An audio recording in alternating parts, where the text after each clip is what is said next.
Shows how little you know politics. Choose your destiny. You can go left or you go right. You can go forward, but never ever back. I want to hear your thoughts.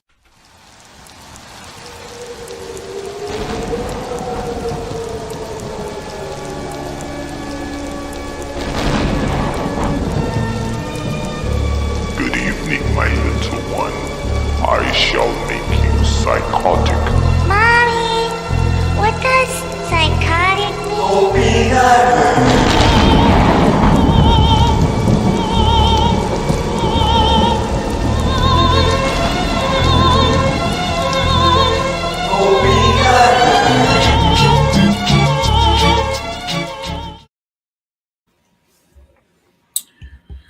Hey, how y'all doing out there? How y'all feel? Remember, an educated public cannot be controlled. Learn to be active. The views and events expressed here are totally whack, not necessarily the views of anyone. ¿Cómo estás? Bien? ¿Podemos ayudarnos más? Si se puede. And don't take my word for it. Look that mess up. Please. For your own benefit. Another installment. We're back. 7/21/2023, 11:33. The name of the show today is Theophobia. And I did not know this word existed until earlier this week when I was looking at this. I was watching a movie. And in the movie, it was like this guy was having dreams that the image of Jesus was like a zombie and it was trying to kill him, like trying to choke him out. And he was a priest. So it struck me as something. It was like fear of God or something like that, fear of Jesus, or, I don't know. It was something that struck me. So I looked it up, and theophobia is what I came up with. And it's interesting to me. It really is. The idea of having the fear of, I guess you can call it the fear of God, or the fear. Let's see. Let's look at this right here. Right here, it says, let me make sure I'm sharing. Oh, and let me make sure y'all can hear me because there's nobody here. It says, let me make sure. Okay. Theophobia. It says, is there a link between atheism and theophobia? Contrary to popular belief, there is no link between atheism and theophobia. Atheism is the disbelief in God, whereas theophobic actually believes or even loves God to an extent that he fears him deeply. A phobia related to theophobia is atheophobia. This is the fear of not having God in one's life. Interesting stuff, right? Let's look at the definition. Excuse me. Let's look at the definition. This is Merriam-Webster. Theophobia, noun, dread of the wrath of God, a phobia of which God is the object. Interesting stuff, right? Let me see. Etymology is New Latin from the plus phobia. So theo, is like theology, like religion or whatever. And then phobia just means fear. Anyways, I might come back to that. I don't want to spend much time on it. I'm gonna ask the guys what they think about it if they get in here today.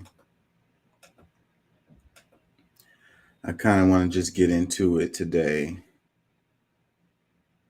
Let's see, where do we want to go first? That's always the struggle.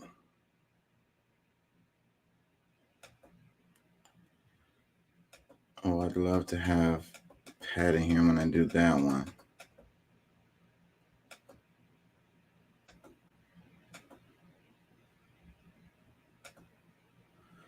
It's so crazy that it does this to me. It's okay, I got another clip of that. We're going to talk about what's his name song. I don't know what to say about that, really. Can I play this? They're not going to let me play this either. What is it with that? Why do they do that? I might get copywritten if I play that one. They're going to let me play this?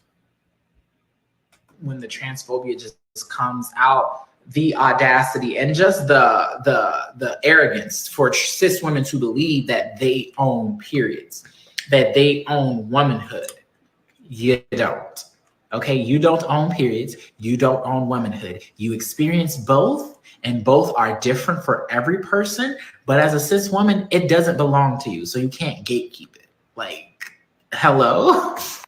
This is what I mean when the transphobia just comes out, the audacity and just the arrogance for cis women to believe that they own periods, that they own womanhood. You don't. Okay, you don't own periods, you don't own womanhood. You experience both, and both are different for every person. But as a cis woman, it doesn't belong to you, so you can't gatekeep it. Like, hello. Oh man, all I can say, the first word comes to my mind is insanity. So I mean, I don't like to be offensive to anyone, but she said periods are experienced differently from different persons. Yeah, different women. Like, I don't know how you can have a period if you don't have a womb, if you can't make a baby. Like, that is an experience exclusive to women. Persons born with a womb that can make babies. Like, you don't have a cycle. Like, it doesn't happen. That's insane. I don't know, man. It's so crazy the world that we're in right now. Like, ooh.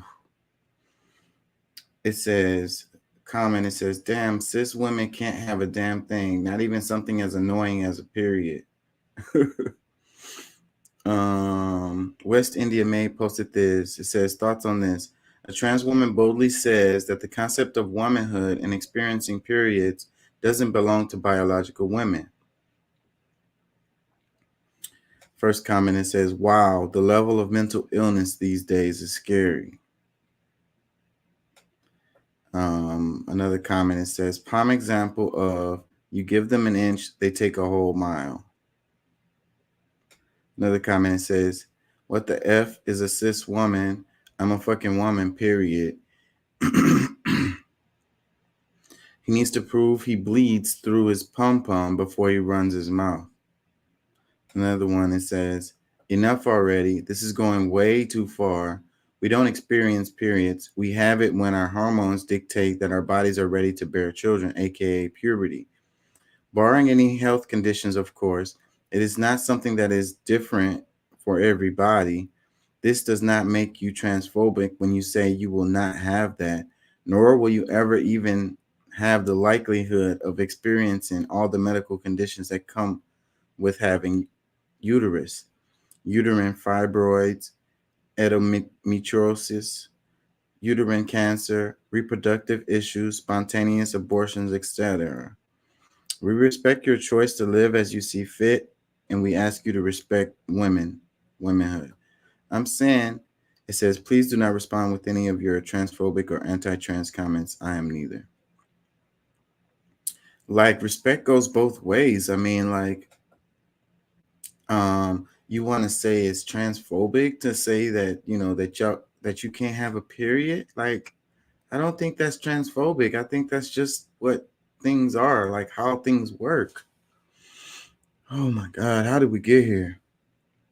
Let me read this one. It says, I don't understand how they want us to respect them, but always disrespect us. I am a woman. I don't want any other name or pronouns. I have nothing against the LGBTQ community. I'm just tired of hearing we women ain't real, but everyone else is. Women have fought hard over the years to be respected and included, to suddenly no longer exist or have a voice. The world has gone mad.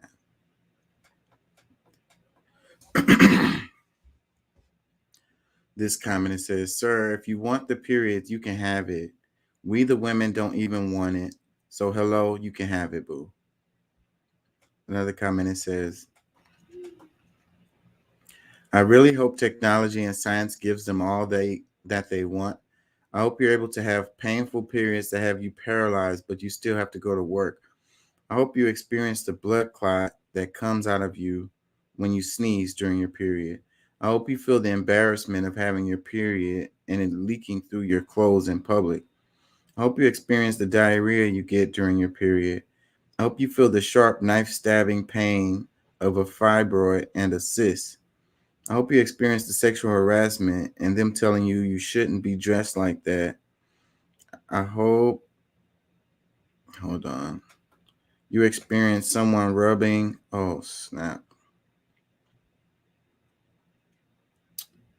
What did it say? I hope you experience the sexual harassment and them telling you shouldn't be dressed like that. I hope you experience someone rubbing their dirty peen on you at the bar while you be paralyzed and uncomfortable.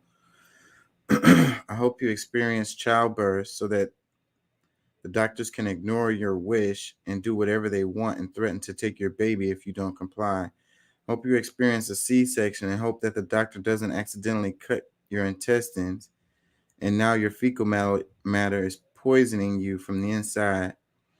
And or maybe good old-fashioned childbirth. That's usually the best part. Yes, come on to this side. Let's see how much fun it can really be. Another comment, it says, when they experience cramps, fibroids, miscarriages, and mood swings, they'll be begging us to take it back. Another one, it says, so we're gatekeeping the ovaries God gave us. Save us. Imagine being bit mad that you don't bleed, cramp, bloat, have nausea, have clots, seeping slowly out of your vagina, having irregular periods, bleed for more than 3 days, have this feeling like your spine and your asshole are about to fall out of your body. So you shame those that do. Imagine being big mad that you don't have the ecosystem to take care of and may one day have to carry a baby for 9 months only to have to push it out of a small hole, then possibly have to get that hole stitched the F up. Got to be sick in the head. Yeah, man, I really don't know what to say about this. It's crazy. Just crazy. Not transphobic, just crazy.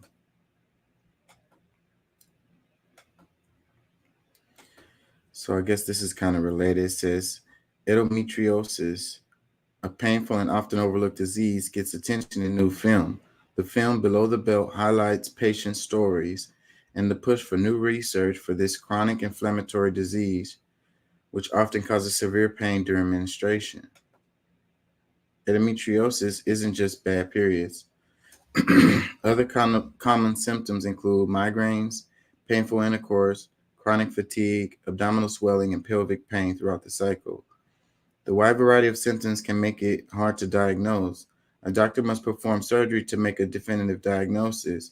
It typically takes a patient anywhere from 4 to 10 years from first experiencing symptoms to receive an accurate diagnosis. Commonly prescribed meds often do little help.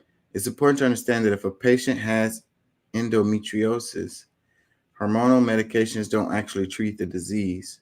We're using the same medicines that have been around for about 30 years.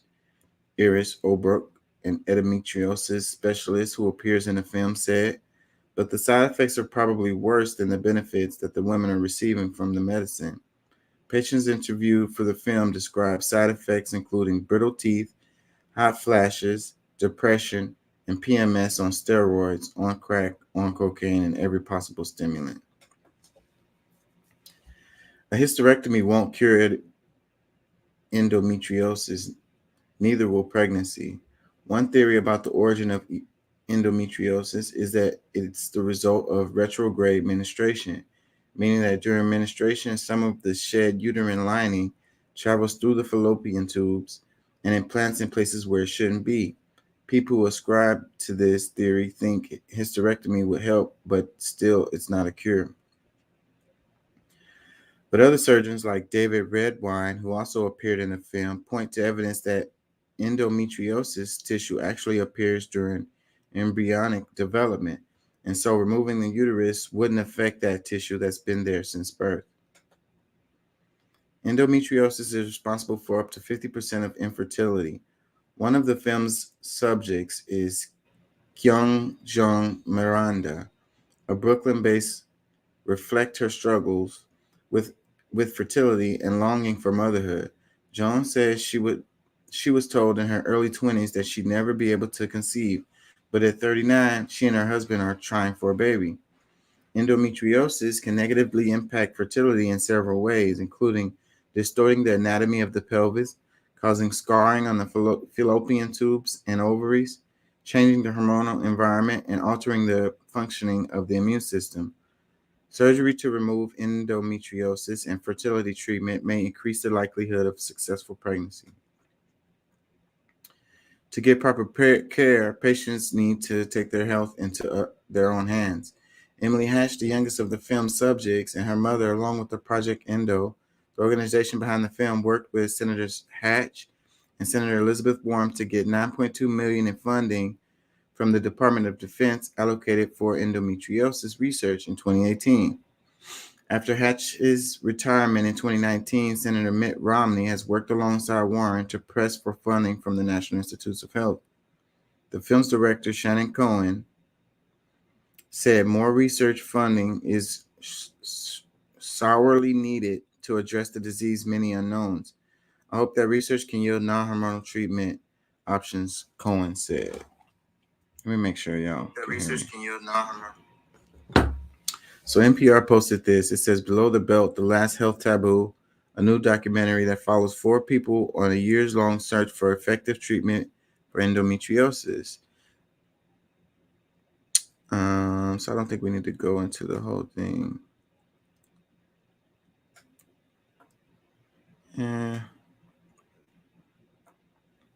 It says the chronic inflammatory disease, which often causes severe pain during menstruation, is often poorly understood. People with endometriosis have tissue similar to that found in the uterine lining growing outside of the uterus, sometimes on the ovaries, fallopian tubes, bowel, or other organs. In addition to sometimes debilitating menstrual pain, it can cause heavy bleeding and infertility. In one international study, women lost an average of 10.8 hours per week of work due to endometriosis symptoms. Even though endometriosis feels like a strange foreign word and unfriendly to most people who've never heard of it, the fact of the matter is that it affects everyone, said the film's director, Shannon Cohen, in an interview with NPR. Either you have it or you love someone who has it. The disease is an estimated 1 in 10 women of reproductive age, according to the American College of Obstetricians and Gynecologists. Below the Belt aired on PBS last month. Here and 7 big takeaways from watching the film and speaking with Cohen. Yeah, so I wonder, do those non-cis women want to experience that? Maybe they do. Most likely they don't experience it. Oh, that's interesting story right here with the Pfizer thing. Let's go into this one. The first 4 years of his president, what accomplishments would you like to see continue? Save the children. Most important thing is what's happening to our children. Explain. The infiltration of our education system and the abduction of our children. Over 800,000 a year go missing in the United States alone. They are taking so many of them and torturing them for adrenochrome. Prices of gas right now is crazy. My husband's a truck driver and the gas prices are insane. We can't even make a living basically because we're having to pay for gas. Reducing regulations on business, let conservative thrive. The economy was better. I'm Hispanic, and I really think that he helped this country securing the south border. What did you like about the first 4 years of his president? What accomplishments would you like to see continue? Save the children.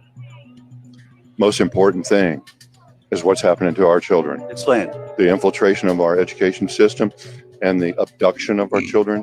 Over 800,000 a year go missing in the United States alone. They are taking so many of them and torturing them for. The Young Turks posted this.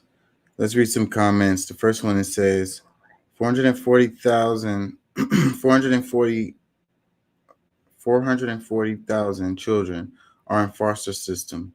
Save those children. Another comment, it says, this whole save the children BS pisses me off. Save the children based of your conspiracy theories, but ignore the very real and facts-based issue of children being victimized by the church. Another comment, it says, laughable. The whole save the kids part. Prove to me 800,000 kids are being abducted here. Prove it. If they really cared, they'd align with those who want to advance food access, education, and services to better kids' life. Plus, you'd make sure they no longer get killed by guns in this country. Another comment, it says, infiltration of our education system. In other words, teaching of actual Black history. Another comment, it says, but he knew about the COVID coming to USA, but didn't warn us. And the gas is high and everything else because of the war. What are y'all not getting, okay? Let's say he was still president. How is he going to stop the war between two countries? Another comment, it says, I just can't deal with these people's level of ignorance anymore. Another comment, it says, being Hispanic means you're not from Latin America, so saying so means nothing. She's just a white woman from Europe that hates people of color. Another comment, it says, this is just more proof they have been brainwashed into a Nazi cult. They have received so much brain damage of hate, lies, and racism nonstop. They're going to need full frontal lobotomies to ever see reality again. Another comment says, I'm Hispanic. This is how I justify myself. Oh, and the Save the Children dude, who's the F is they, and $800K a year. Another comment, it says, if they're so worried about the kids, they do something about the church. Another comment, the Hispanic lady doesn't represent us. In the old days, they were a lot slavers that sold their own people. This lady represents one of them. She can barely speak, yet she is against immigration. Another comment, it says, where were these people when we hear reports of decades of priest-church abuse? In places like Pennsylvania, they found over 1,000 priests over a 50-year span were harming people. Southern Baptist Church scandal, over 700 male members were abusing women, young people. Not a word from these folks. Yeah. You know, this is a touchy subject. A lot of people get real sensitive on this, but I don't know what it is. It's like we have this personality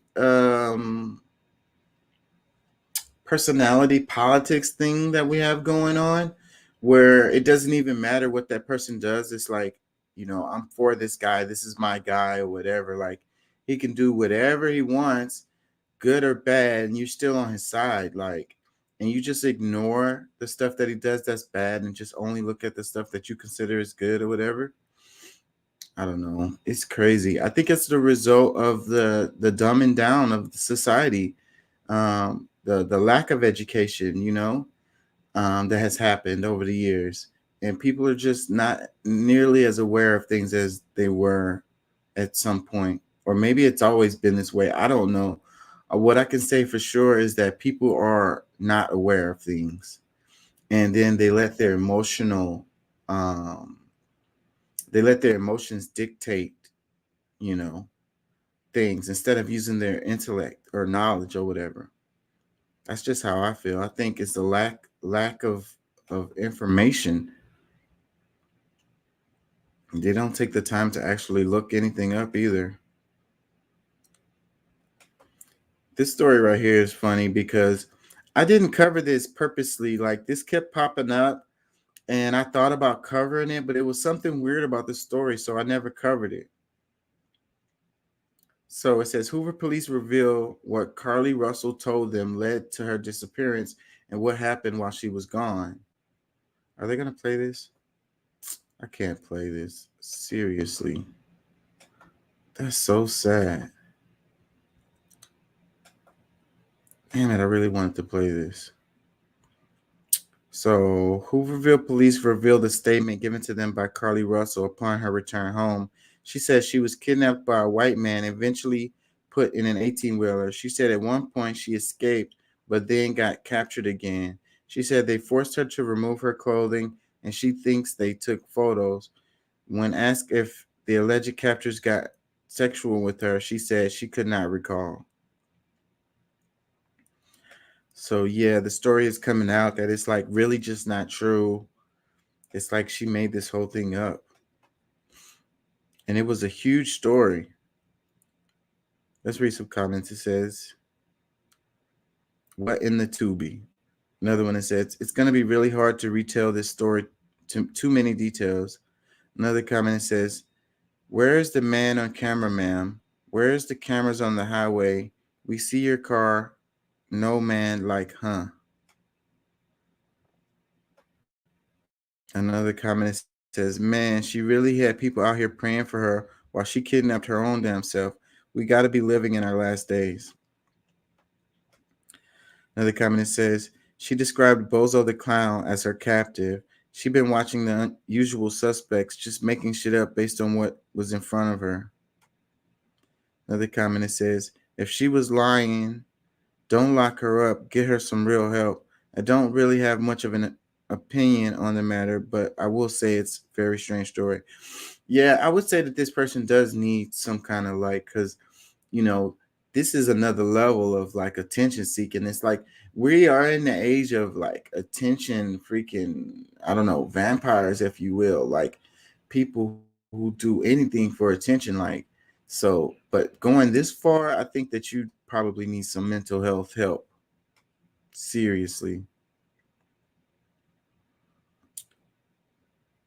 Look, it says Juicy Smollett crawls so she can walk. Another one that says, this is making me nauseous. I want to cry. You know how much black women have to go through to be believed? Shaking my head. We are truly never heard, and this is going to set us back a bazillion years. I'm so sad, girl. Why? And people go missing all the time for real. Like kidnappings happen for real.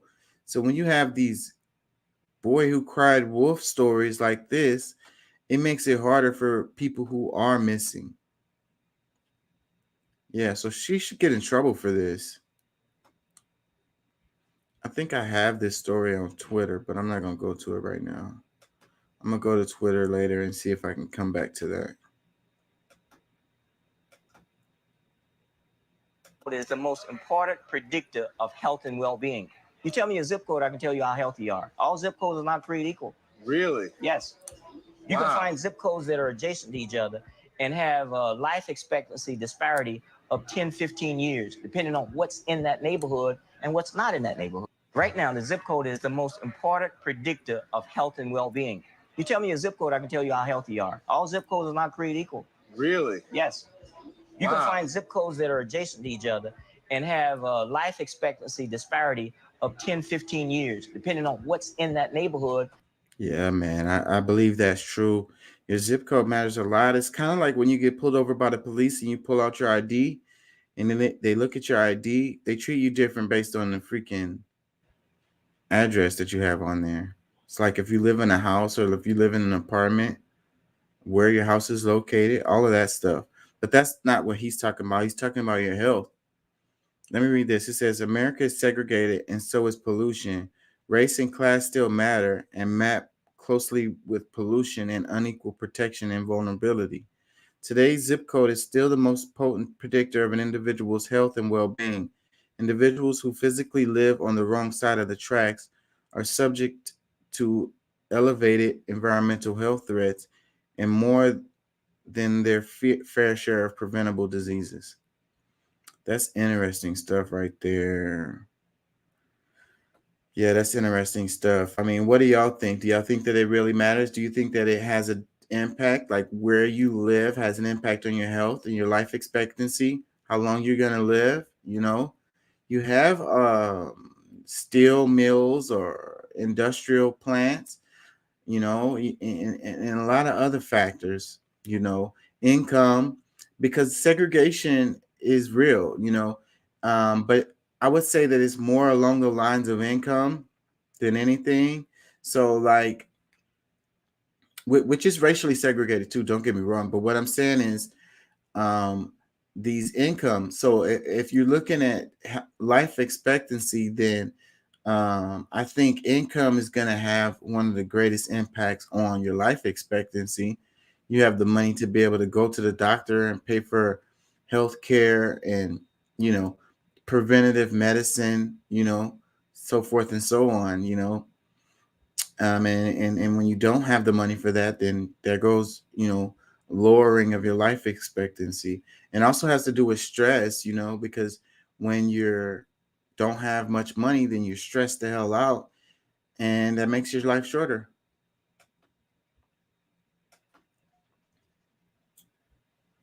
What's up, Pat? How you feeling, man? You must have found the charger. You must have worked out the fuses.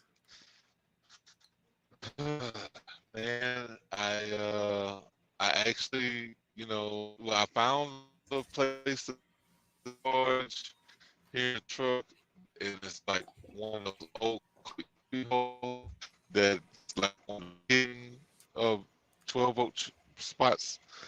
So I looked up on that, and I should have a little better luck in the daytime trying to figure out those fuses. So, um, Well, I'm happy that you made it. we made it. Yeah, we make a way. We made a way. What do you think about this right here? Your zip code having an impact on your health, how long you live.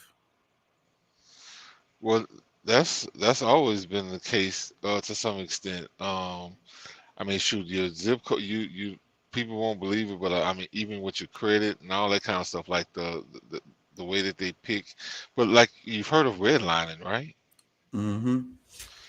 That's pretty much the basis of it is based on where you live, like your opportunities, like you have dead zones or like there you have there's certain places called opportunity zones. So there's the Mm-hmm. opposite. So there's the opposite of that. Yep. You know, You got um, food deserts, areas that that don't have no grocery stores, yes, no and fresh food. but then the thing about that, where you do have grocery stores, you're not getting the pick of the litter. You're not getting the freshest of the fresh. You know what I'm saying, like they'll take things from the one store that's not selling at this store, give them the new fresh stuff, and then they'll reclaim it, resell it over in the hood where it might have a day or so or two maybe left with its freshness, and pretty much just try to sell it to you because you'll pay. I say you, but I mean, what I'm saying, Yeah, the and it'll people. be marked up price. Well, I mean that might be depending, but yeah, man. It's effed up. I mean, and then when we look at it, when it comes down to your credit, like they actually look at where you live, and you know, because like if your business, let's just say like your business address has a, you know, is in the hood, like they're gonna be like, oh look at him, look how cute, he trying to do something, but nope, I don't give money to people in that area. Right. Can't get no loans. Won't get business. You know, they won't want to use your services and products just Yeah, because yeah. they won't trust you. They think you're shady. That you're gonna be trying to pull a move. That you're not gonna have a viable business. Yeah, no, you're automatically, you know, subject. And even if, like, let's just say you have good credit, you live in that area, but they're gonna look at like, well, his business is in this area, it's likely to get robbed. It's likely to, you know, have some kind of problem because who is he, you know, trying to give his services to? Yeah. I think it also depends on what business too, because I noticed that in the hood, there's these manufacturing type of plants and stuff that move into the hood. You know, like these warehouse type deals. Bro, I bro, see no, them a not lot. yeah, but that's true too. But if you look at almost any sewage, what they call it, the Waste treatment. waste treatment plants, just take a look at where they are. If there's one within a 5 mile radius, within your 5 miles of your home, you probably in the hood. Yeah, because that shit is probably making you sick. There's no real probably to it, because I mean, Yeah, if you look, bro, it really gets disgusting when you really get down to like the details of everything. Like it's, you know, I mean, shit. You think the smell from all everybody's poop mixed together is doing you justice? it's making you healthy. It's making you healthy. You wake up in the morning, you're like, Oh wow. I Oh feel yeah. good. Gives me energy. Yeah. That's exactly what's happening. Um, check this story out right here. They're gonna talk about they're this is a video of them asking British people how much healthcare costs in America. Oh God. $100. Yeah, you're pretty close. It's a bit more. 120 250 to 350. for an inhaler. Yes. Man, so if you're poor, you're dead. So 2 EpiPens. How much do you reckon they are? $80. 600. $40. I'm afraid not. More? More? $100. More. 150. More. 250. More. Shut. More. £300. $600. What? Why? That's a very good question. $600. Yeah. I wonder if you could tell me how expensive you think calling an ambulance out to your location is in America. I guess it depends on like where you live. It really does. Is there a price for that? Yes. Jeez. $100? $100? $2.5 grand. For what? Why? Why? An inhaler. $100. Yeah, you're pretty close. It's a bit more. 120 250 to 350. for an inhaler. Yes. Man, so if you're poor, you're dead. So 2 EpiPens. I think when you look at you know how these people in the UK react to the prices that we pay here for healthcare, it reveals how ridiculous it is. Yeah, but I mean, this is the law of relativity, man. I mean, you know, it's because I mean, these people are paying for it; they just don't see it. Yeah, that's fair. We pay taxes over here too. Where are our benefits for the taxes that we pay? Well, that see now that goes to the people that we hire to run our government and you know do all these like we got to do better. That's the thing. Like I mean, people get emotional when it comes to voting time, and you know things that you know the people that lie to you the most is the ones that you support the most.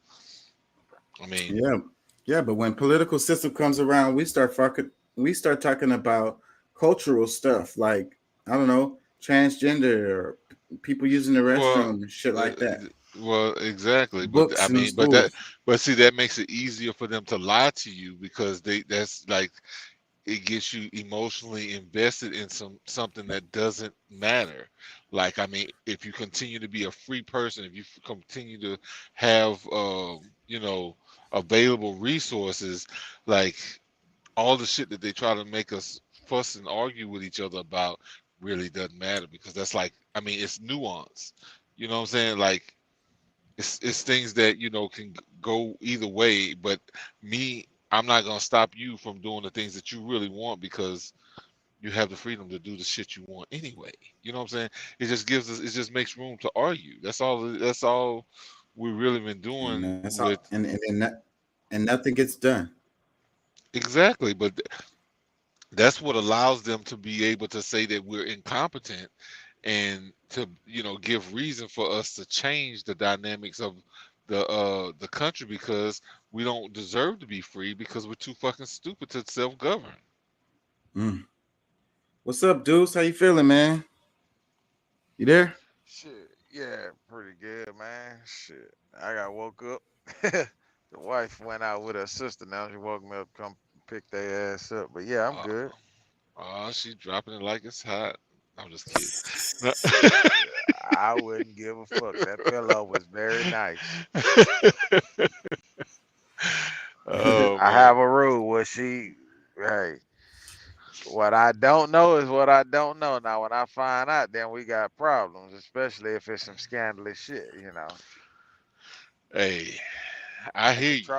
control what they do. Only thing you can do is just, trust. Hey, go out, have good times. She probably gonna shake her ass. She's, been married since she was a youngin', two Hey, kids, so she probably popping that ass in there.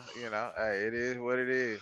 well, hey, it's just it's good to have a realistic approach to it. You know what I'm Yes, I saying? was gonna say the same thing. Like, and you want to keep your marriages together. It's so sad, especially I don't know if it's just in the black community, but it's like the households, people so quick to run away from from their relationships, and start over and stuff, and then the kids suffer in the long run. Like, generational wealth is built in the by a stable household. These Yeah, broken Yeah, up households is the reason why everybody is suffering. yeah. man. The biggest thing with that is that, uh, and it kind of correlates to what y'all was just discussing.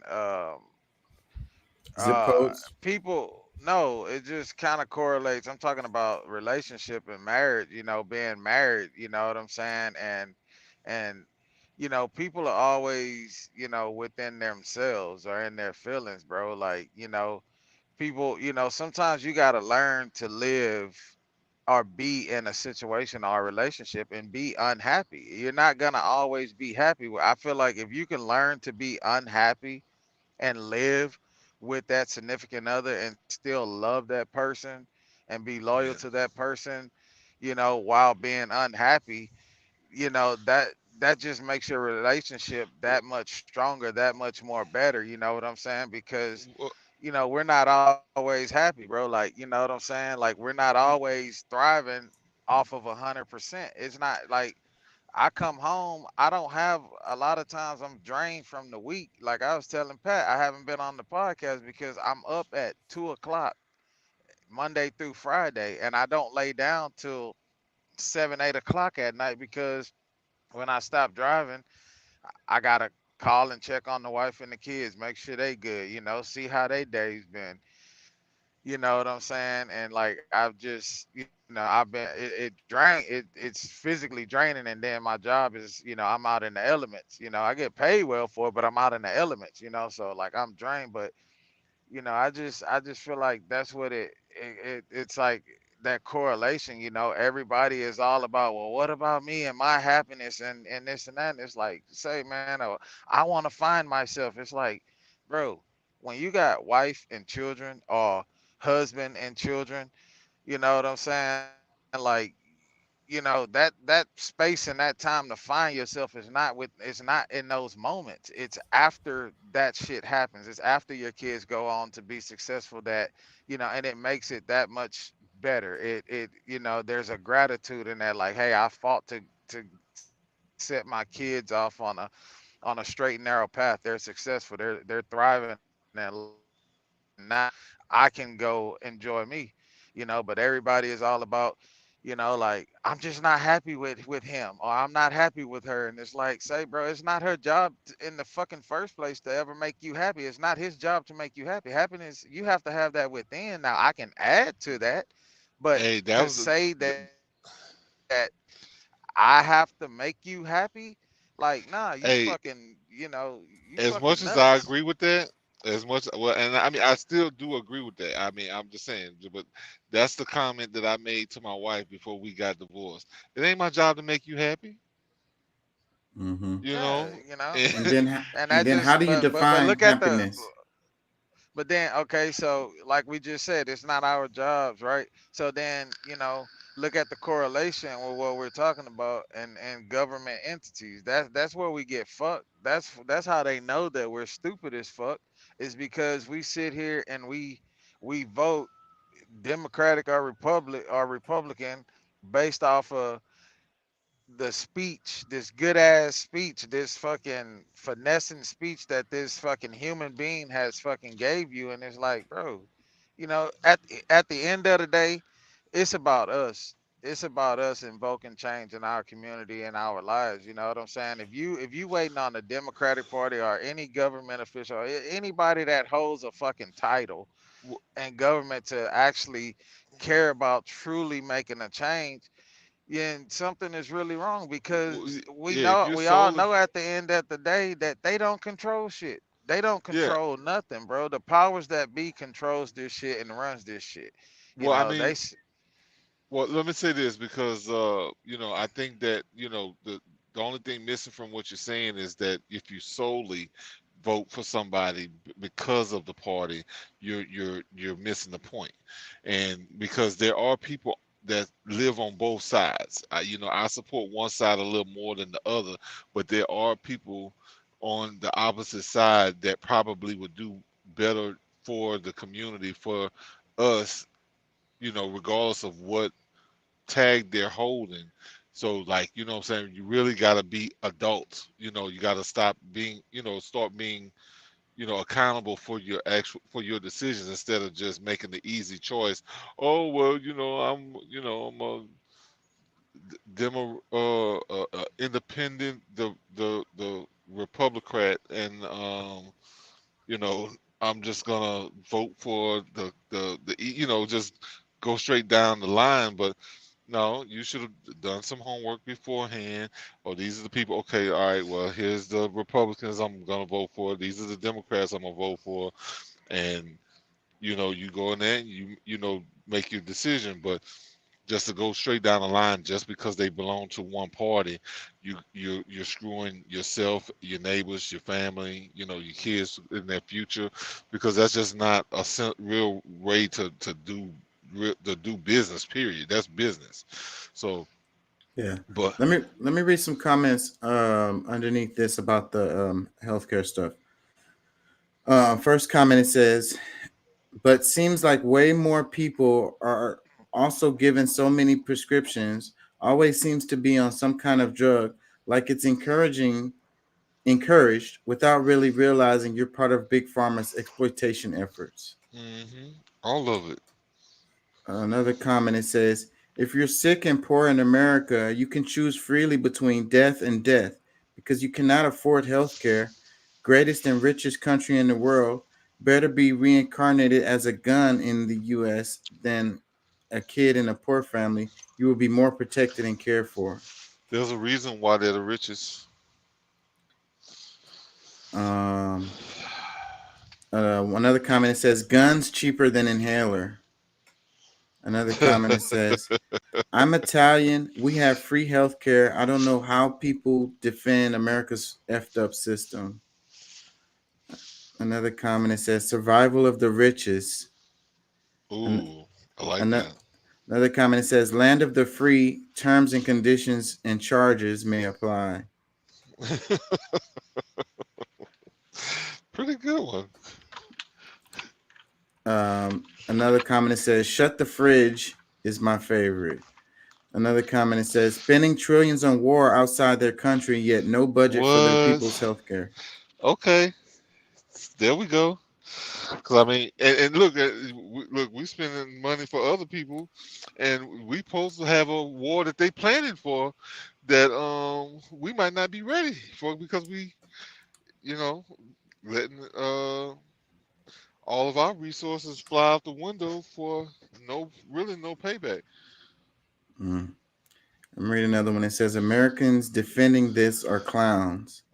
Another comment, it says, "When you call yourself the greatest country in the world, but a pistol is cheaper than insulin and EpiPens, and an AR-15 is cheaper than calling an ambulance." Another comment, it says, "If you're an American and you find yourself somehow triggered to defend our unbelievably bastardized and shattered healthcare system, know that you've been gaslit into believing there's no better way, when most of the rest of the industrialized world has long had a far better way, and they all have far better medical outcomes than we do.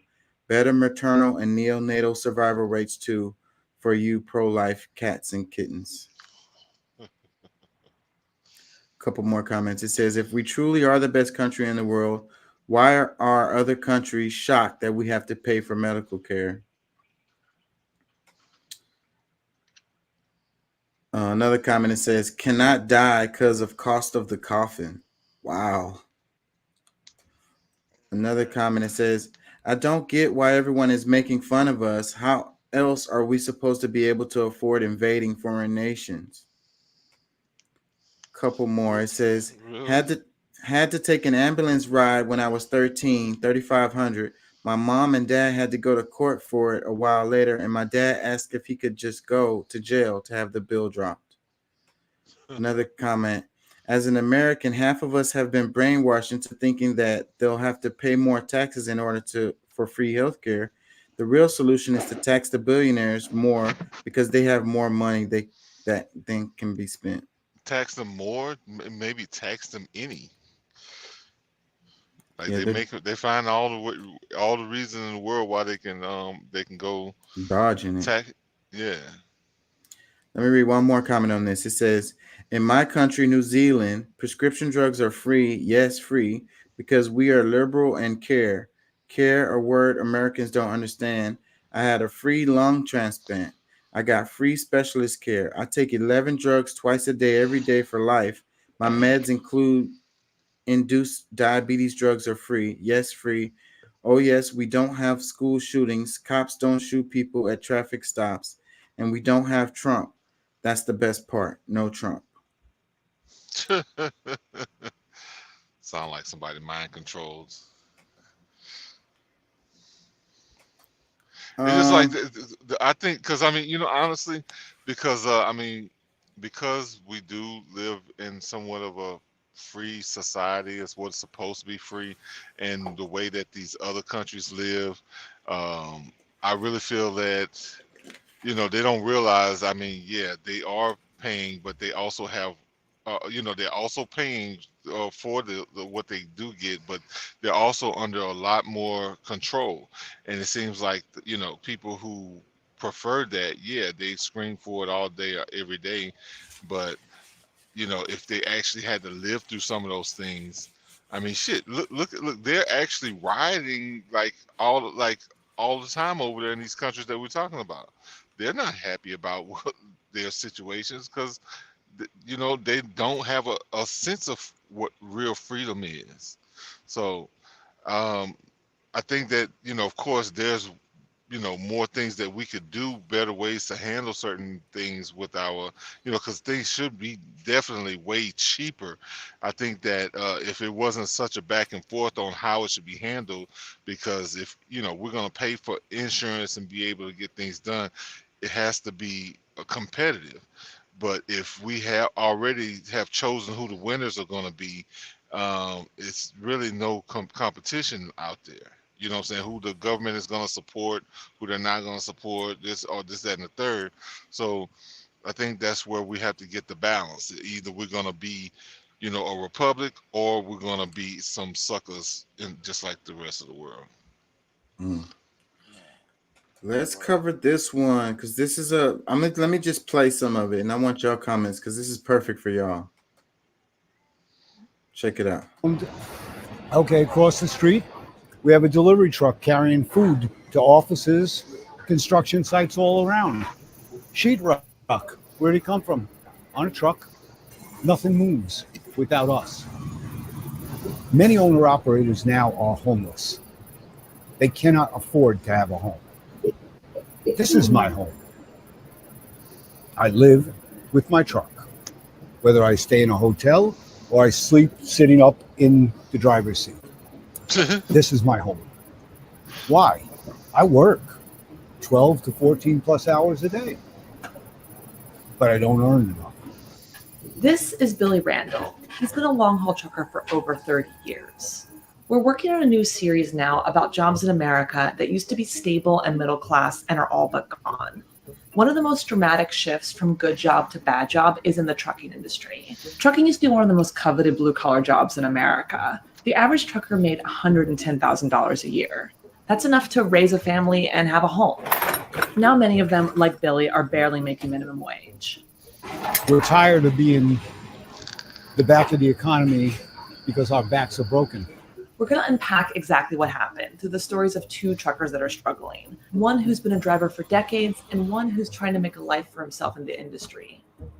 This is the classroom for More Perfect Union. And today we're looking at why truckers can't make a living.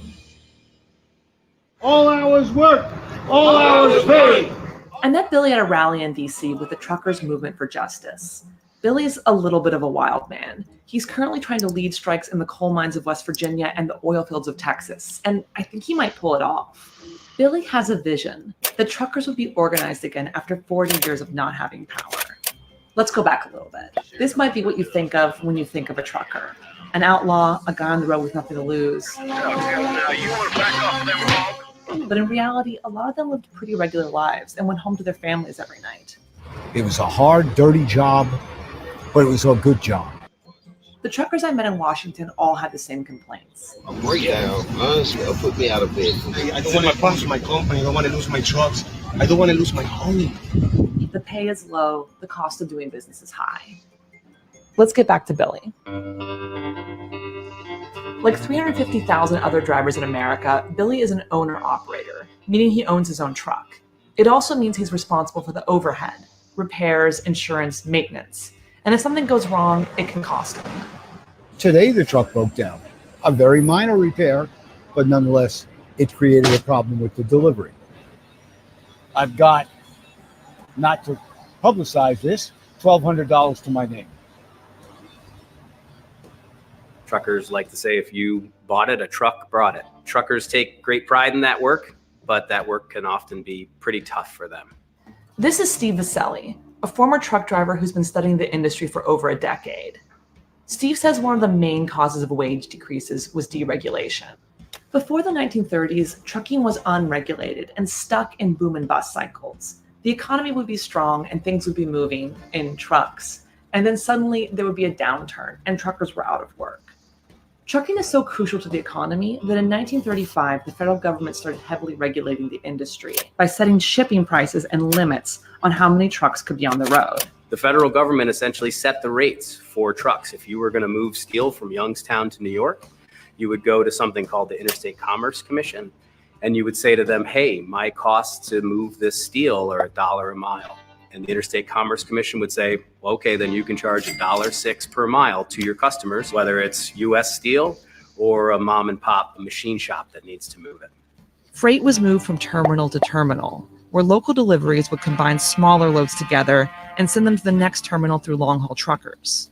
What that meant for drivers was a lot of them were home every night and they had regular schedules. It also meant that those terminals were easier to unionize. The whole industry was unionized and regulated under the National Master Freight Agreement, negotiated by the Teamsters, which was one of the most powerful unions in the United States. That all ended when Jimmy Carter signed the Motor Carrier Act of 1980, in an effort to lower prices for consumers. This was a bipartisan effort. You probably don't think of truckers as timid people, but that's because you haven't seen how some of them react when you say competition.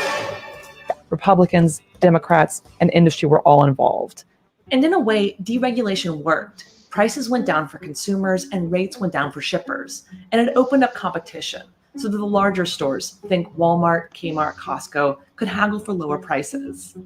Remember that under regulation, the government set shipping prices for all stores, big and small. So deregulation brought us the world of cheap shipping that we live in now. What that meant for truck drivers was a lot of really bad jobs. Thousands of smaller trucking companies went out of business in the 1980s, and something else changed that made the job harder. Freight started moving point to point, from the shipper's location all the way to the customer. For drivers, that means that, they're living out of the truck. They're essentially working 24 hours a day, and they can't know exactly when they're going to be home. And the thing is, truckers don't make overtime. That's right. Truckers are one of the few workers that are exempt from overtime in our labor laws. So a trucker can be working 100 hours a week and not make close to minimum wage. All of these changes have created a labor crisis. The turnover rate at most companies is now well over 100%. That's why every year the American Trucking Association claims there's a driver shortage. 80,000 drivers short amid the supply chain crisis. This historic trucker shortage again. And in less than a decade, it's projected to get even worse. Billy is 71 years old, and the average driver is 48 years old. The industry needs younger drivers to... What do y'all think? Comments? Shit. I'm gonna just laugh so I don't cry.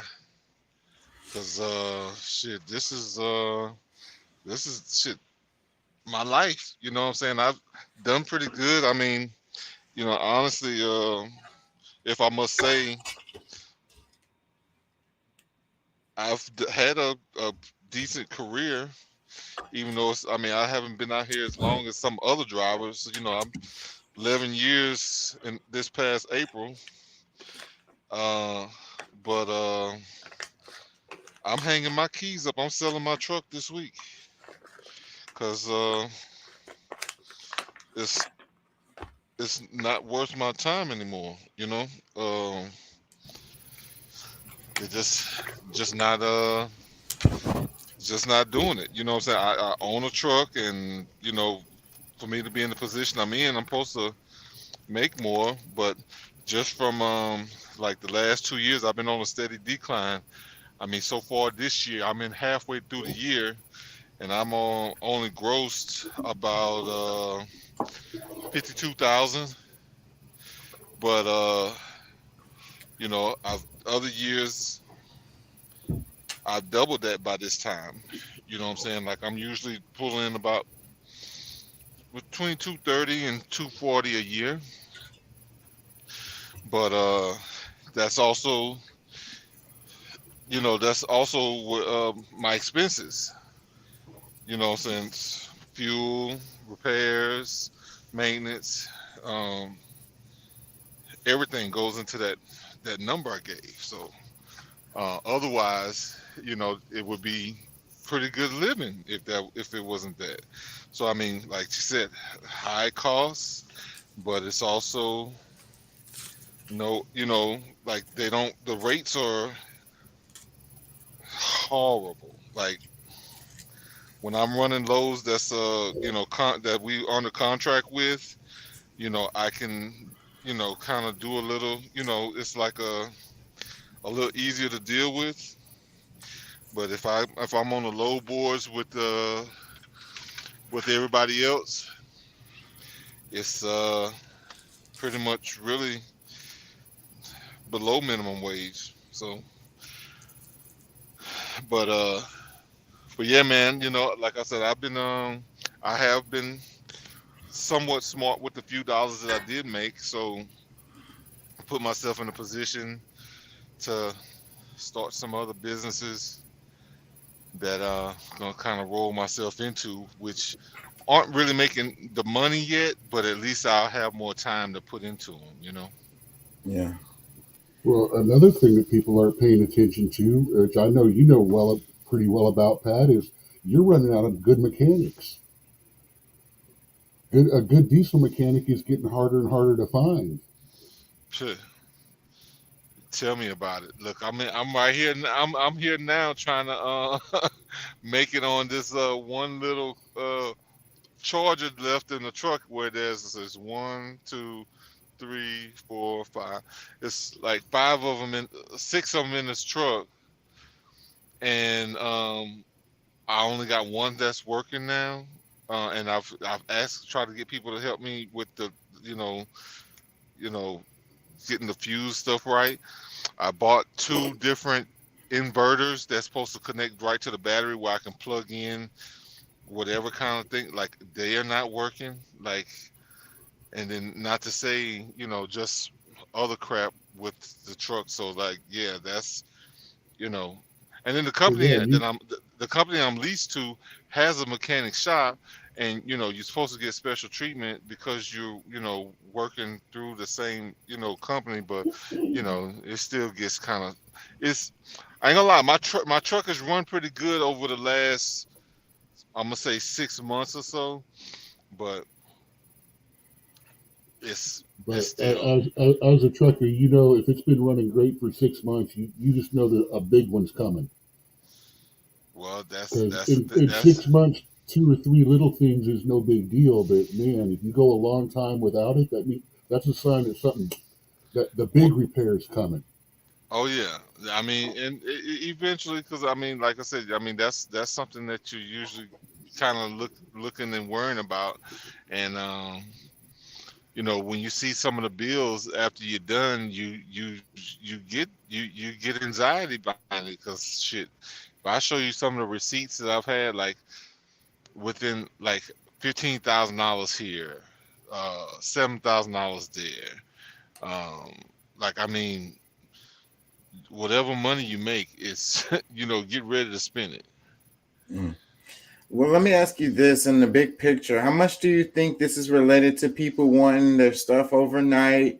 They want to pay the cheapest price for everything. Like they use the big retailers like Amazon and Walmart or whatever to get their stuff. Like how much does that impact, your industry?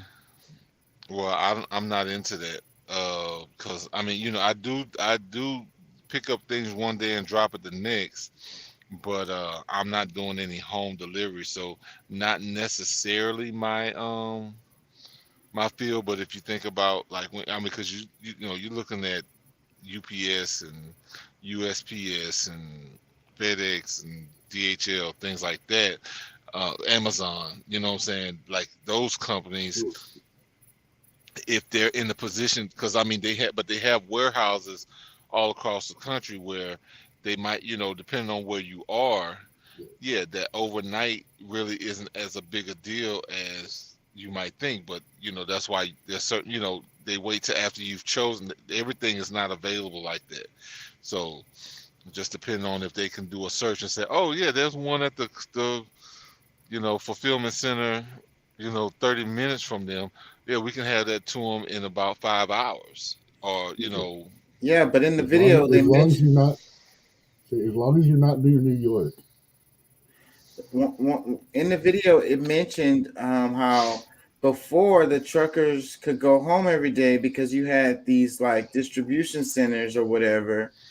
They were hmm unionized, and they would drop their load off there at the place, and then they could go home, and then they would go and pick up the load from the distribution center and then take it to the place instead of directly from you know pickup point to drop off point, which well, leads the truckers to be in the truck 24/7 basically. well, that was before the Even 80s. It wasn't the microwave society that we're in now. Like we've created a monster that really is insatiable.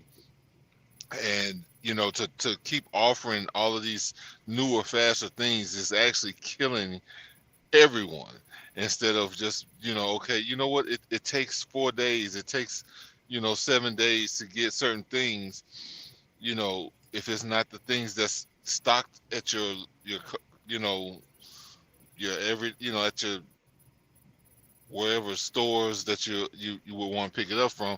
You're just not gonna get it today. And but like I said, they keep overselling, but then they want to try to do it for even cheaper.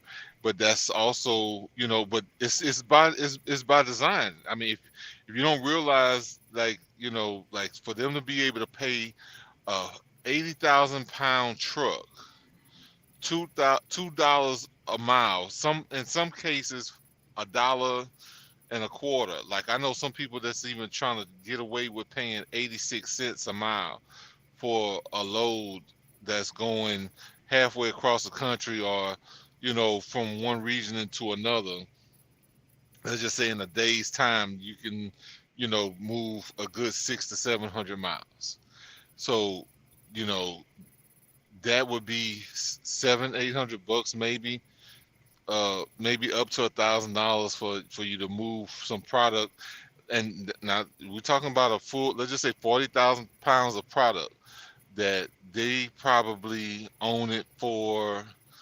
Let's just say a truckload might be worth $1 per pound. 40,000 pounds of product on a truck, and they want to pay you $1,000. That's like, it's insane. It's pennies versus what they're making off of it.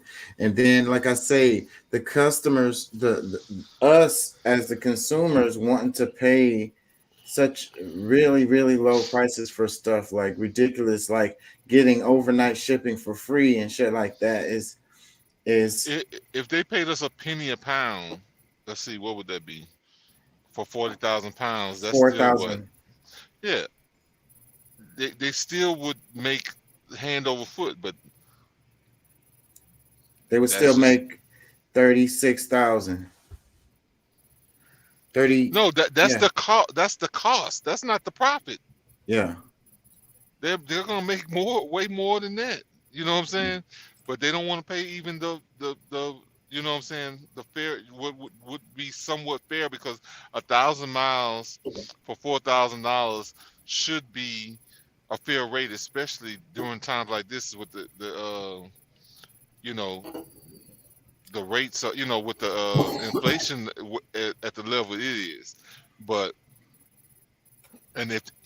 there's no truck driver that, especially what they're seeing now, that's gonna be angry at making $4,000 on a 1,000 mile run, and then just say, you, like with me, I'm leased to a company and they're making 30% of whatever I make. So for every 1,000, I'm actually making 7.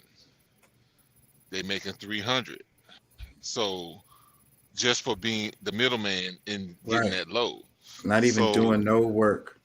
Yeah. Let me read this. Perfect Union posted this. It says truckers used to make 100. It says truckers used to make 100K per year. Now many drivers are homeless. What happened? Trucking was deregulated, letting billionaires and big box stores like Walmart crush workers across an entire industry. Yeah, I don't know if to call it deregulated or just overly regulated, because I mean, bro, when you really think about, like, you're trying to drive as much as you can to be able to make your living. Your truck, you don't, you're not comfortable enough to, just because the money that you're making, like going to the shop, and like that's taken off from the time that you can make the few little dollars that you're gonna make. Let's just say you got a somewhat of a bad tire, or you got different things that's going on with your truck. You pass through a scale, and then they want to do a DOT or something. If you're not in what they consider to be good, in good standing, you could easily be getting a ticket, or they'll put you out of service where you have to get whatever repair done before you can leave. Like, I mean, they control pretty much the whole, like, pretty much, like, it's just a way to excrete funds out of drivers' pockets and companies. You know what I'm saying? Because I mean, not every driver is a owner operator. A bunch of company drivers out there, but I mean, I think the company driver is in a better position these days because they don't have to, like, if there's anything needs to be done, hey, such and such, whatever, whatever the problem is, it's going, they can just tell the big billionaire owner to go on and get it fixed, and they can move on, and they're getting paid by the mile, which can't say is the greatest, but overall, Yeah, my brother worked for Stevens. My brother worked for Stevens, and he was doing a lot of by the mile. It was all of his. Another thing you guys didn't have to deal with back then too is the big box stores and stuff owning their own trucking services. Because back then that was part of how they kept the big monopolies from growing. Was it's like you can't own a distribution network, you can't own the store, the distribution, the manufacturing. Well, I mean, because You look have at to separate those Walmart. businesses. If you look at Walmart, they have their own trucking company, but they only deliver. They're not, because see, like, I might get a load that's delivering to their distribution center, but there's, very seldom will I get a load that I actually want me to deliver directly to a store. But however, that's they have their own fleet of trucks that's running to their stores from their distribution center. So, I mean, it makes sense because they got most of them. They're all, there's no owner operators that works for Walmart. So, if you think about how much it would cost to pay an owner operator, yeah, they probably wouldn't be in business, but they're making money off of their own business. Yeah, so that's a monopoly. So that's the problem. These companies have grown so large that they own everything. So there's no real competition. And then they squish out all of the little guys. So that's what they don't want. They don't want any owner operators. They want all the truck drivers to have to work for one of these big companies. Pretty much. And that's what they're doing. They're succeeding. Bro, I've been looking at other jobs. Like, say, bro, like, if I want to work drive a truck as a local driver, like, they're talking about like $20 an hour. Like, you gotta be fucking kidding me. You know what I'm saying? Like, that's why, I mean, I'm somewhat spoiled at this point, but because I'm used to making a certain amount of money. Yeah. So for me to turn around and become just a company driver, like I said, even with the ups and downs, I still did okay. Like, I mean, this has probably been the worst year that I've had, but it's the last 2 years prior, it's been somewhat of constant decline. But even like, let's say last year making 240,000, the money I paid in fuel was insane. Yeah. Let me read some comments. Yeah. Let me read a couple more comments. It says, I hope they grind the entire nation to a halt. Another comment, it says, if all truckers went on strike at once, within a week, the entire United States would grind to a screeching halt. Truck drivers transport 80% of all freight that comes into this country. There will be no gas, no groceries, no goods at all. Remember the toilet paper issue during lockdown? Think about that, but with damn near everything. Also think about how often you get road rage because somebody else is driving like an idiot. Imagine that for 12 hours a day, almost every day. Trucks aren't like cars either. They don't stop on a dime. If you cut a truck driver off, they have to go through several gears and try to oppose however much freight they're hauling to try not to hit you. But then people like to bitch about them being slow and taking up the roadway. Almost all trucks now are equipped with cameras facing in towards the driver and out for traffic. Even if it is clear that another driver caused an incident, the driver could still lose their job. Yep, very true. The one thing that they mentioned about the whole, going on strike Like they purposely, like they know the power that we hold. But so if we do something like that, we're considered, uh, Terrorists. yes. Well, you saw how quick they shut down the American version of the trucker convoy like they had up in California. They shut the one in America down like before it actually crossed. I don't even think it made it through 7 full states before they shut it down. Yeah, yeah, because you're talking about the one, because I know I wasn't in it, but I saw that they had the whole thing like in Ohio. Um, a bunch of Yeah, truckers. They had, I mean, they had other they cars too. started it. They started at like one. I think they started in Florida and drove up, and were going to drive all the way across to California or something like that, but only made it like halfway across before the government shut them down. And you see what they did to the Canadian, the truckers who were striking, Yeah, they closed their bank they accounts used and they used their digital currency to shut down their bank accounts. yeah. And then on top of that, started fining anyone that took them cash, food, or gas. Started arresting and fining them too. And then on the other flip side, you had the rail workers who were trying to strike, and then you had Biden step in and shut that down. Mm-hmm. Let me read another comment. It says, "What the f are we doing to essential working class?" Another comment, it says, "I have watched my grandfather go through this my whole life. His voice is always so sad when he talks about how he used to love trucking, but now it's all men in suits who couldn't even drive the damn things, making the choices for one of the most important industries." Look, let me tell y'all something. One of the biggest reasons that Trump is one of the biggest enemy number ones, public enemy number one, is because he actually gave a shit about the people in the country. That's why they really going. He, like, for all the stuff that come out on him or whatever, like they've done 10 times worse. But to demonize him and give the image that he's just such a horrible person, it's mainly because he ruins everything that they trying to do to the people, and that's to pretty much make no middle. They want it to be rich or poor, and that's pretty much it in a nutshell. And for those that haven't seen it, just kind of go back and look at all of the stuff that's happened. Like, I'm glad that now they're finally coming up with the to get Biden on some of the shit that he's been on.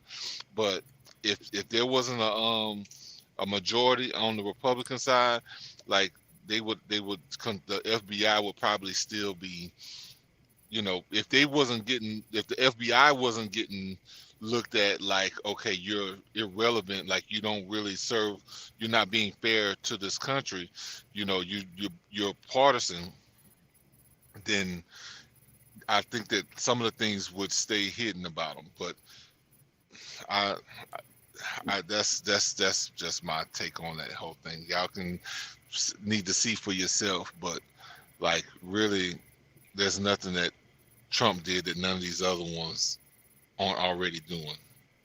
Let me read this. It says, worse. Well, it says no. Go ahead. The way I look at 45 is smart. He realizes that if the people don't have money to spend, then I'm not going to make the money. These How guys, can you? see, he makes his money in real estate and things like that. He needs a middle class to need housing. He needs a middle class to make money from them making money. He wants the people to make money. All these stock guys, all they care about is the dividends get higher, the stocks go up, the money in their pocket is more. That can be done up to a certain point. The thing is, they're bleeding the people so dry right now that we're going to run out of money before they have it all. That's why Trump was going, hey man, as long as we keep funneling money back to them, we're going to keep getting richer. We don't have to double profits every year. He's from that, 30% growth, 30% growth every year is solid, steady. You're still going to be making that bank, but you don't have to wipe anyone out to do it. Yeah. Well, I think that it's deeper than that because, one side really is more control hungry, where the other is like everybody needs to be able to succeed and one hand washes the other.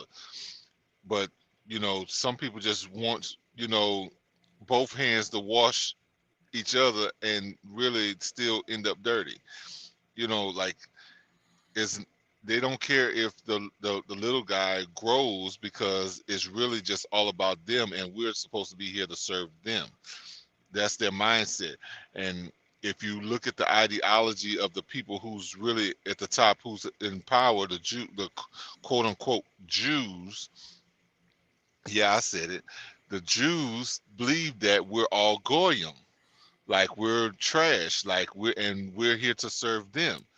So we really have to reevaluate what we're doing. And the Democratic Party is not real Democratic Party, bro. Like, not to say that Republicans are at the top of their game, but bro, the values, like, Democrats used to actually mean something. Let me read this. It says, no, this is capitalism. You're deliberately trying to confuse people with BS terms like cronyism or WE. This is how capitalism operates. The only way to end this exploitation is to organize for socialism. The capitalist imperialist system is the enemy. That's not true. Another comment, it says, deregulation, they'll never learn. They did it to the airlines, the banks, trucks, you name it, and it always goes bad for workers. And the boss gets richer. First thing to go, maintenance and safety, then wages. Zane, they always say we can self regulate, and often the inspectors are former employees who know all the folks they're checking on, so a nod and a wink does it. Another comment, it says deregulation across the board or no regulation is running all industries and jobs. Majority of working Americans have issues and are paycheck to paycheck. Employers need regulation. We need labor bill of rights nationally. Add in homes are difficult due to less wages and overinflation of value. A really crappy home can be 250,000, and add in corporate owned homes an apartment. It's ridiculous. Well, just think about this, bro. Truck drivers, for the most part, there's some that's been college graduates or even college attendees like myself, but the majority are high school graduates, GED, or even some high school dropouts that fill the space in trucking, and they've made pretty good living over the years. Like, I hear the 80s were great, the 90s maybe not so much, and even worse today. But that's like the middle class being made up of people who in their minds aren't bright enough. But truck drivers are really some smart people. I mean, we don't get all the credit that we deserve. But however, I think for them, they feel like we were the people who was hard to control, because we weren't, like, we didn't follow the indoctrinations that a lot of people went through, and like, we bucked the system. So I think that's one of the big things that made it a problem, because people who dropped out of school were those who was just like, fuck, I'm just not dealing with this bullshit. You know what I'm saying? Yeah. So yes, I mean, and for it may not have been the same kind of issue for everybody when they were in school, but in some instances, a lot of instances, the people who either dropped out or maybe like just ended it at high school, it's just kind of like, all right, you know what? They're just kind of like a no nonsense type of person. It's like, but Let it me is what it is. let me read a couple more. It says Every person, truckers most certainly included, deserves to earn a livable wage. If America is capable of being great, and since America has 724 billionaires, then America is capable of paying each worker a fair amount for each hour they work. At least we pay our elected officials to pass laws to help us, but that's not what's happening. Instead, we get book bans, abortion bans, and attacks on people who Oh are God. different. LGBTQ plus. It's time for a change. Oh wow. Okay. Yeah, that got spun around real quick. Um, I think a lot of people are really missing really what's happening because, like, I'm like straight from the belly of the beast. Like I've been there. I know exactly because I mean, like, especially somebody who's taken whatever little resources they've had to purchase a truck. Especially when if because some of these some people got a truck handed down to them from their parents, or, grandparents or whatever, because they lifelong truckers. But let's just say somebody who put together a few dollars, buy them a truck, go through, getting credit, trying to build credit to be able to, to make that transaction happen, and then you get out there, immediately there's people that's trying to slow you down. And that's like even some of these companies that you can lease on to, because I owned my truck for about 4 months, 5 months, without being able to make a dollar with it because I'm a new driver. But I mean not a new, no, because I'm a freshly new owner Owner. operator. I already had like 3-4 years of experience. Like they would hire me in a moment, but they didn't want to let me into the gate to make the money that owners make. You know what I'm saying? And that's like discrimination at its finest. You know what I'm saying? Like they can give me a left-handed, what they call a left-handed acceptance, or hey, yeah, if you this or that or whatever, and then they know that you can't provide certain things because of your position. You're new to it. You probably put the most of the money you had, to get the damn truck. So just having another $5,000-$10,000 to just go do this and do that, just it's really it's really insane how they treating people these days, bro. Yeah. But some people think that they can blame it on capitalism. It's not really capitalism, because socialism is gonna take even more power from you. You're not gonna be able to, like socialism is just gonna make it where they get more control. That's gonna take away from you being able to build uh your own little dynasty or business yourself. Everything has to be totally controlled. But then that's the problem. It's like too much control. People, trying to, really determine your outcome before you get started. Let's move on right here. Check it out. It says there will likely be long-term shortages of medicine after a tornado damaged a Pfizer plant in North Carolina. An important Pfizer Oh, pharmaceutical plant in North Carolina was severely damaged on Wednesday after a powerful tornado ripped through the area, threatened production lines that normally provide huge amounts of medicine to U.S. hospitals. Um, I can't remember my angle that I had on this now, because my brain is all over the place. But this story caught my eye because it's interesting to me.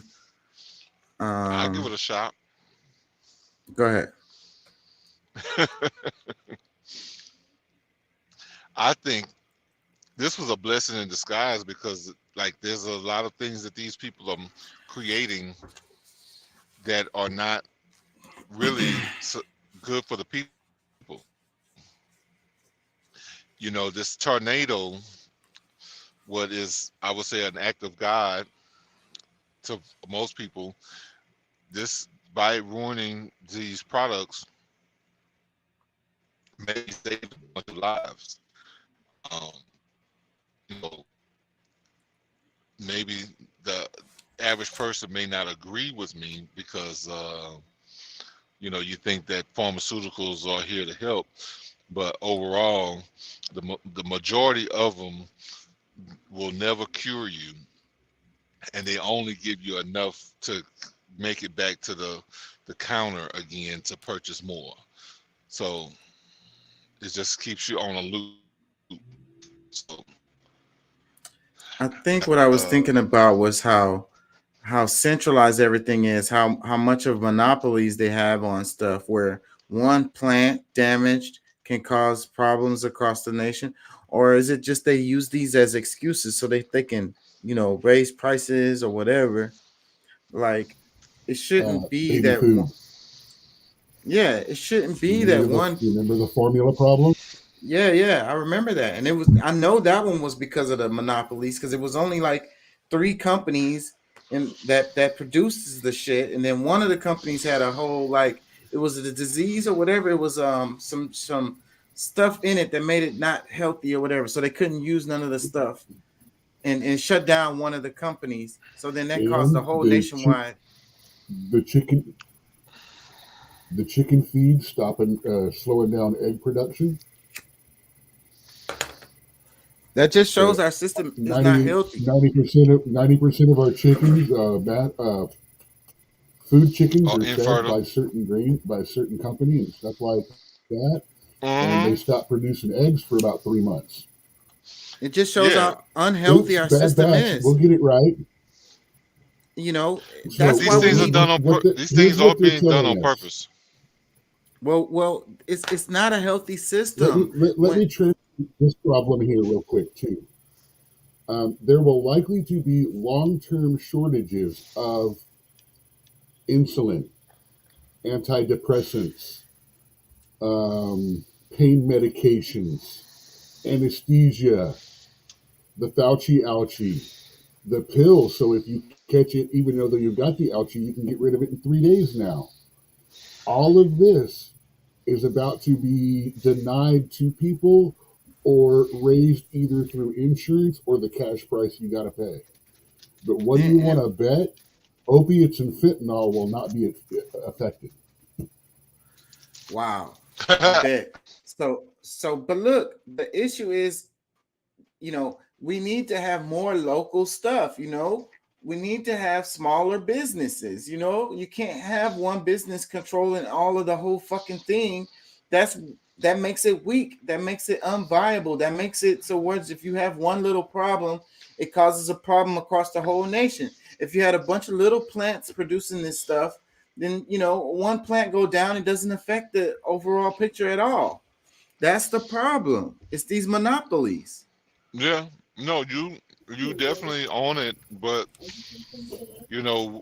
I think too many people are too focused on getting a job instead of people being more focused on creating jobs. But That's they get like, smashed. They get smashed. You can't blame the people. These big companies come and buy them out. They smash them out. They don't want no competition. It's a reason why it's only one big food retailer across the nation. One big each. If you look at every sector, there's a behemoth that runs it, and there's no competition. For all the sectors. You can't just be a little guy and say I want to compete with like Walmart or Amazon or whatever. They're gonna smash you out. You can't do it. okay, so Dude, our entire is there no history. solution? Is there no solution then? The Are solution we is to doomed? bust up the monopolies. They have laws on the books for this, antitrust laws that they aren't enforcing. They just need to enforce the laws on the books. But you're saying what you're saying is because I'm with you. I'm totally with you. But how do we change that if we're not, creating a different way for those situations not to be turned into what they turn into? The Because antitrust laws. Enforce the antitrust laws. All these who's going big, huge but companies need to be but who's going busted to up. enforce it? The, Who's going the to enforce it? Because the laws are there. Who's going to enforce it? Well, it's supposed to be the government. Who's in position to enforce it? It's supposed to be the government. Supposed to be, but who's going to? That's I'm just saying. Like, I They're mean, not, because they're in the bed with each other and they're all making money. So the people just continue to get but screwed. so that's why I'm trying to tell people, like, because there's there are politicians who see the same thing that you do and we do, but because we keep voting in people who agree with these big companies and doing everything to help these big companies survive, where you know like if you continue putting those same people in office, those same things are going to continue. So So, but the people are programmed. So when I get on here and I talk bad about Walmart or Amazon, then people attack me and say, "Oh, poor Walmart, poor Amazon, they're losing money or whatever. We got to make sure that they're good. The banks, we got to make sure they're good." Fuck them. If they can't run a viable business, they need to fucking go out of business. And a lot of these big companies just need to be broken up into smaller companies. Period. Yeah, I mean, I think because the whole thing is for the people, by Okay, the people. do you know We don't how they have that got where they anymore. are? By buying up smaller companies that fall. Well, they do force buyouts. They just had something just happened recently. I can't remember. It was hostile takeovers that they do all the time. Like the 80s was full of hostile takeovers and they still happen. One just happened recently, like last month. We're talking about AMP and I can't think of who it was, but it doesn't matter who the company was. The Yeah. government said it was they okayed it. It was Chase. It was the bank. It was the bank. They did a hostile takeover. There was a grocery store. There was some grocery stores that ended up being that was getting taken over too. This was a few months back that we discussed, and when we did the research, we saw who ended up owning it, and it was like Bernie Sanders and Pelosi and this stuff goes through the courts, and then the government says they okay these hostile takeovers because they have to okay them. They have to give them the green light. So then that's what happens. It's not just that they're buying out smaller businesses; they hostile takeover businesses, and they just fucking gobble them up. Well, and that's true, but that's what I'm saying. But at the same time, there's certain people that is in government that does not agree with that type of stuff. See, that stuff happened under the watch of Democrats. A lot of the things I'm just and look, I try to be as fair as possible, but the people the Democrats of today are not, in my opinion, real Democrats. Like, these people are like past socialists. Like, these people really are like, they feel like they are the monarchy. They are the kings and queens, and they gonna run shit. They'll run you over. They don't give a damn what you're trying to do. Like, just somebody who owns a grocery store, a local grocery store, is you're pretty much doomed, because they're gonna come and find you, and they're looking to take over because they want ultimate control over everything that you have access to, because they want to poison you with the food, with the drugs, the alcohol, your water, everything. They want to have control over it, because they don't see that you don't matter. Going back to the antitrust thing, here's another one where our buddy 45 actually tried to step in, and the left shut him down. Because you remember when AT&T tried to I didn't want to say that because was going to I didn't want acquire to. Time Warner. Trump said no, that should not happen. That's going against the antitrust. They fought him tooth and nail to make that happen. Mm-hmm. And he lost. I didn't really want to say that, because it's like I'm always caping for him. Yeah, people always think I'm just caping for him, because I mean, I could really care less. If it was if it was, shoot, honestly, like I wish one of my friends was running, or somebody that I really could say I like, and but it's more so about the deeds, like the things that you actually believe in and actually living up to it, because we're dealing with politicians that really don't give a damn about the people, and that's what we've been missing here in America. That's why we can't have you know, a viable medical you know, like with the conversation we was having earlier, like we can't come to a real agreement on what's going to be beneficial for the people, because it's too many other people that's like, you know, they got their hands dirty, you know, getting paid under the table, around the table, and you know, whatever, even some over the table, like right in front of your face, that they don't like, they're not trying to make you healthy. Because Let's I mean, if they were, we would see a totally different system, and you know, food. We wouldn't have GMOs. We wouldn't have all this red dye and all these different things that's illegal everywhere else in the country. So I mean, let's just go ahead. let's move on to this right here. It says break-in NYPD forced to pay out 13.7 million to George Floyd rioters for violating their rights. The city will pay around 10,000 to 1,380 people who were arrested and or subjected by force by NYPD officers during the 2020 riots. It says on Wednesday, the city of New York settled a class action lawsuit filed at federal district court in Manhattan by George Floyd rioters, agreeing to pay 13.7 million in damages. The plaintiffs claim that members of the New York Police Department have violated their rights via the use of unlawful tactics.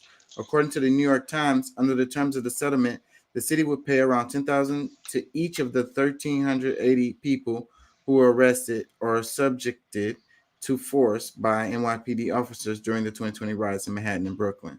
I was there.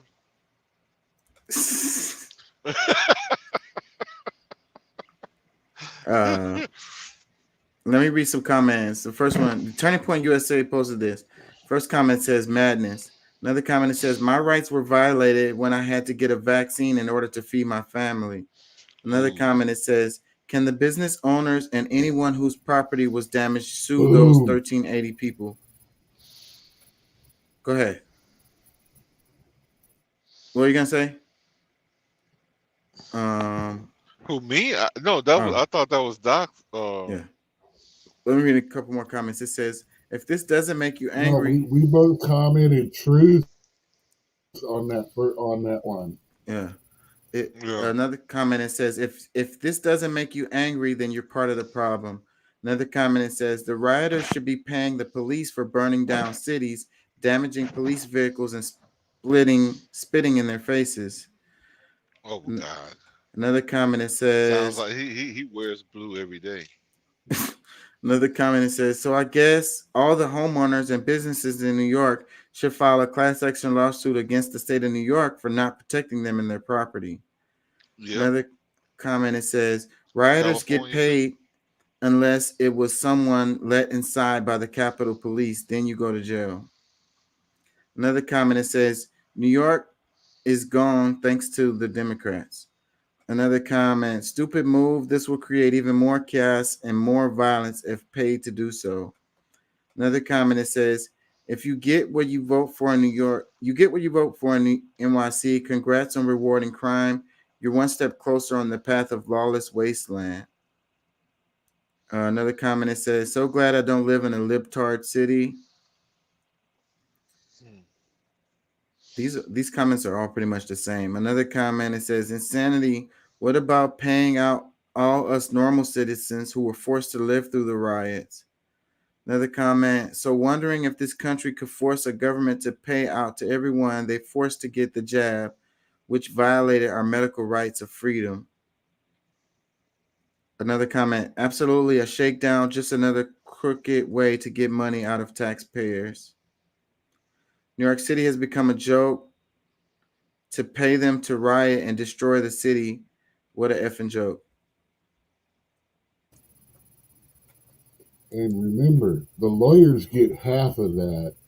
So they get $5,000 a head, and the people that actually sued in the class action, actually it's class action. So the lawyers probably get 60% divided amongst all the lawyers in the class action. and then the people who anyone that claimed gets one piece of what's left over. Yeah, they're not gonna get that $10,000. That's for sure. They probably get two.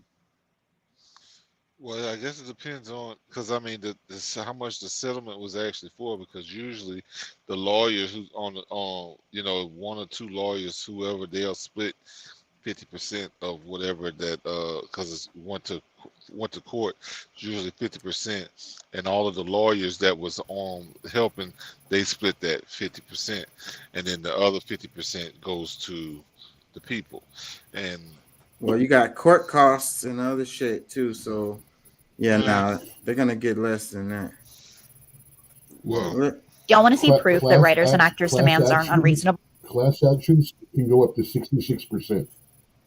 Yeah. Let's cover this one. More Perfect Union posted this. It says, I want you to let it sink in that A24. Hold on. Let me just play it. Independent productions that have met SAG's demands. And these men that make this much money are calling actors and writers' demands unreasonable. I'm looking at you, Mr. Bob Iger. 24 really pulled an Elwoods on these studio execs. Y'all want to see proof that writers and actors' demands aren't unreasonable? It's literally this. This A24 film can keep filming because they agreed to SAG's demands. A24, a small company that distributes low-budget films, was able to agree to SAG's proposal. That isn't the only independent film that's doing this. So far, there are 39 independent productions that have met SAG's demands. And these men that make this much money are calling actors and writers' demands unreasonable. I'm looking at you, Mr. Bob Iger. 24 really pulled in. So basically, A24 is a smaller company, and they were able to meet the SAG demands, and they're gonna go on production as usual. And it's these big ones, the big wig companies are not willing to do it, and they're the ones saying that they don't have the money to pay these people, and the smaller company can pay. So that's the point that she's making here. It's just like it's not about the money, clearly, because you got a small company that's willing to pay the people what they're asking for, and the big companies like Disney are not willing. well, the small companies are usually more, you know, because I mean, of course, the small companies turn into big companies at some point, but at the same time, a lot of times they're a lot more fair because they're more into the artistic view than it is the bottom line. And it's like everybody who contributes should be able to, you know, be rewarded fairly. You know what I'm saying? The big companies, that's not their intent. They've gotten greedy. A bunch of them have these, you know, $10 million homes, $50 million homes, whatever, and they're just trying to keep that type of stuff going and being able to pass it down to their children. So exploiting people is really the name of their game. And they've been making trash too. Like I was complaining about it in one of the previous shows. It seems like all of the movies are ass. Like they're trash. Like they're not making nothing original. They keep remaking comic books and keep remaking old stuff and keep making like live action you know Well, if real you life versions of animated films and shit. Like it's trash. So I hope that what comes out of this is these smaller studios like A24 making more original content, better content will actually prevail out of this, and we'll get some better more higher quality fucking stuff as a result of this. I hope that's what happens because it's been getting worse and worse and worse and worse. Like I used to like to go to the movies all the time, and now it's like I look at the list of movies and there's nothing I literally want to watch. Like I'm not gonna go spend my money to go watch some trash. I'm not interested. yeah, no, I mean the only thing that I really spend my money on at the theater now is probably when you know, one of the Marvel movies comes out or something. But other than that, like a lot of it I really don't care about. Yeah, they've But been making trash. Oh, this one is interesting right here. I might have to go to Twitter for this because Texas A&M president resigns immediately amid fallout from failed hiring of journalism professor. So that headline doesn't give you a good idea because this is a mess right here. It's ABC 13 posted this. They said after a week of turmoil over the botched hiring of a black journalist to revive the Texas A&M University Journalism Department, M. Catherine Banks has resigned as the university's president. Yeah, so that doesn't give much. I think I have another one that'll explain better, but let me read some comments. It says, first comment, it says, this has everything to do with race. The botched offer to Kathleen McElroy, a UT professor and former New York Times journalist, was beyond capable. Her work in improving diversity in the newsroom is what the school did not want. White supremacy is what they wanted to uphold. This is another example of how hard it is to obtain wealth for black people in America. We have to work twice as hard and even get noticed and be the best at what we do, only to be discriminated against in corporate settings. Greatest white supremacy lie is saying nothing ever has to do with race. Another comment, it says, this is not local news and the title is misleading. The hiring process changed because DEI and AA at our universities prevents hiring based on race. So apparently she wasn't the best, most qualified candidate. And the Aggie had to correct the racist use of DEI and AA in their hiring process. I'm just saying those initiatives were never meant to be used against other minorities, yet this is what they have been reduced to recently. In particular, Mexican Americans aren't treated as a priority at all, and diversity hires don't include us either. This is especially true of our women. DEI and AA has failed to be used as intended and is therefore going to be removed so that folks can get spots based on their hard work and their achievements and whether they are the best candidate for the job, which is fine. At least minorities will still have a chance now. Another comment says, next, if we can get our young athletes that are minorities to stop committing to schools like this, DEI is cool when it comes to sports. No issues there, huh? Athletes need to start taking a hard look at the energy towards people that look like them outside of the front they need on to recruit. NIL has made it to where at least you have choices. Another comment, I pray for the day black athletes stop committing to these historically white universities.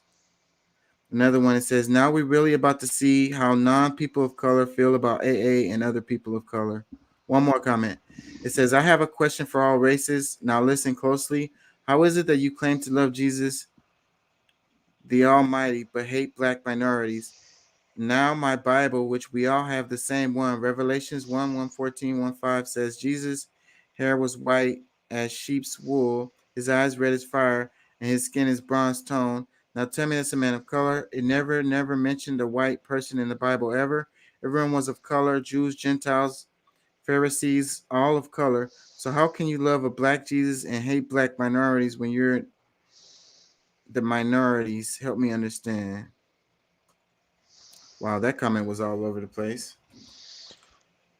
Yeah, I don't like when people try to use that example or whatever, but it is what it is. They might have been able to put a couple of more buzzwords in there if they tried harder.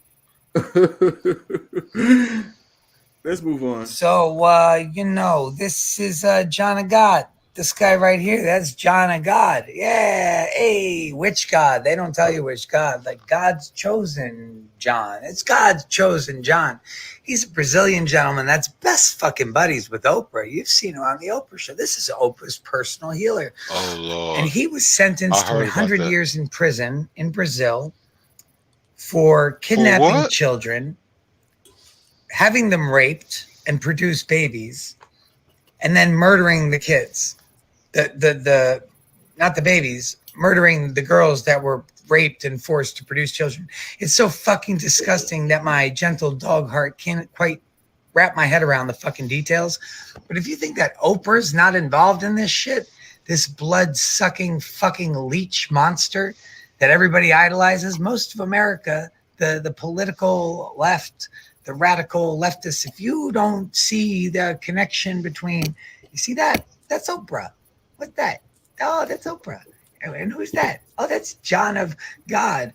The thing is, there's a lot of gods, but there's only one fucking God. And I guarantee you that this man right here, he ain't a part of that God. No, he's a part of the chosen God. You know what I'm saying? The chosen God.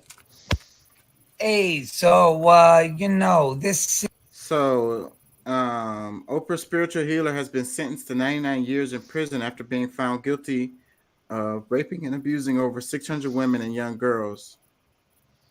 It says John of God also ran a baby trafficking operation where newborn children were sold to childless couples. Let me read a comment. It says, when y'all gonna realize Oprah is a big part of all this bullshit? She ain't the saint everyone making her to be. In all seriousness, I believe she hates black men due to what happened to her when young and loves what power she gets from those powerful white men. Two, Stedman is a front for her relationship with Gail. Yeah, it's kind of something fishy because she was really close friends with what's his name? The guy that didn't hang Epstein. Not Epstein, but before Epstein, the guy who they got, he's in jail now. The one, he's a movie producer, and he was, taking advantage. What was his name? Chubby guy, older guy. Fuck, I can't think of his name. Anyways, he went to jail for sexually abusing the actors and shit. I could say it if you were asking me. Yeah, I don't know why. I can picture his face, but I can't say his name right now.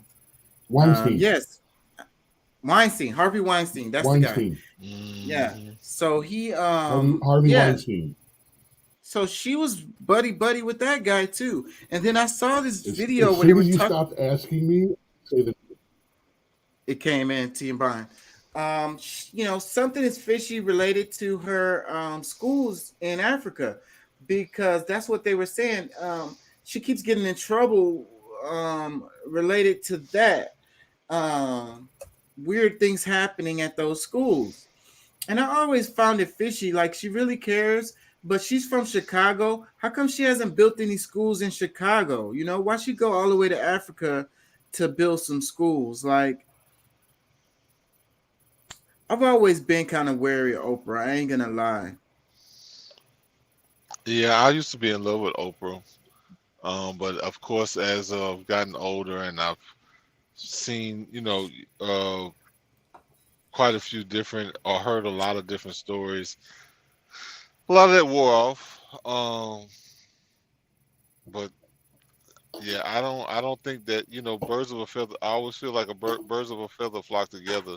So if this is her spiritual leader, Right? like, She bigged up this guy. She made him more famous than he was. Like big time. So, and this guy is going to jail for 99 years for doing some super shady shit. And he was her spiritual advisor or whatever.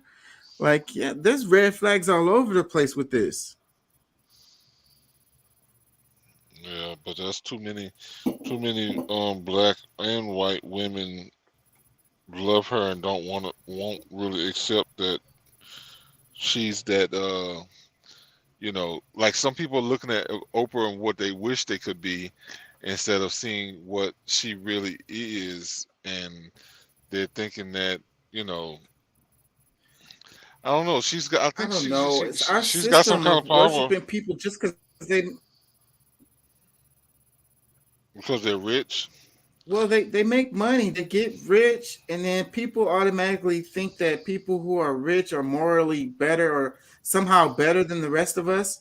It's like some crazy ass mental shit that goes on with that, like just because they made a bunch of money. And that's why people be talking about what's successful, and they measure it in dollars. And I just don't agree with that at all. Like, you could be a super horrible person and get rich as fuck. Like, that don't have nothing to do with how good of a person you are. You know what I mean? Like, I think that's a big part of it. They just worship these people. Like, they look at them as successful because they made a bunch of money. Like, yeah.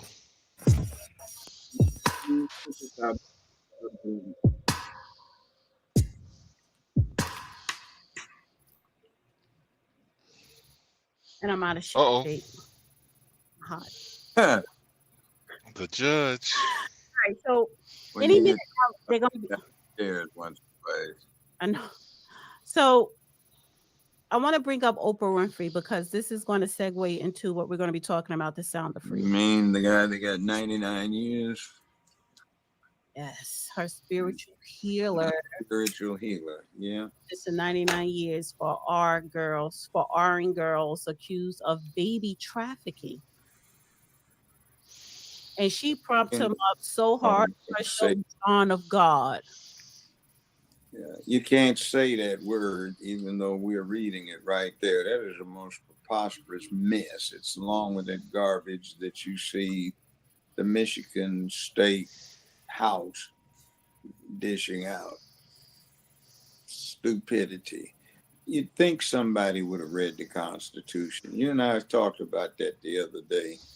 How Don't matter short to it nobody is. no more. It's not long, is it? No, it's not. It takes about 15, 20 minutes to go through it. And all of these people that are in the news, pushing news, participating in making the law, and they haven't read it.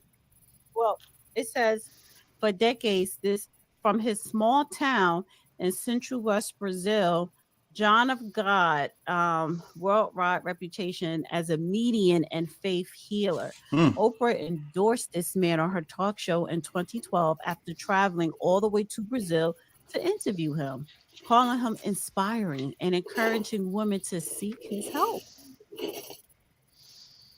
But his empire came crashing down in 2018 when a scandal of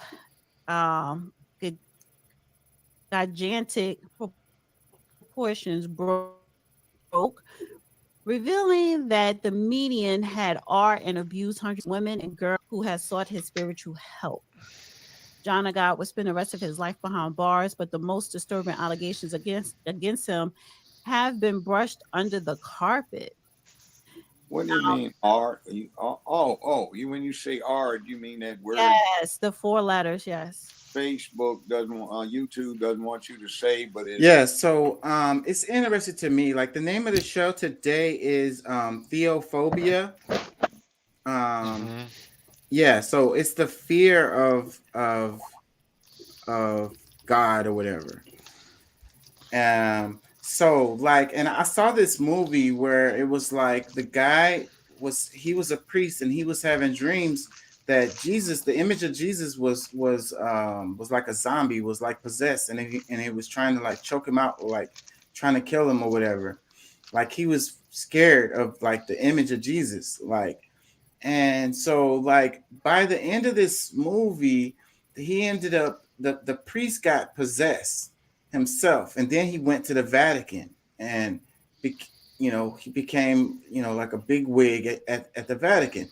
And it's like, it's funny to me how you have all of these like religious people. They're supposed to be spiritual leaders or whatever. They're helping you. What they call them, a spiritual healer or whatever. So they're supposed to be helping you down the road of being godlike. Spirituality, religion, or whatever.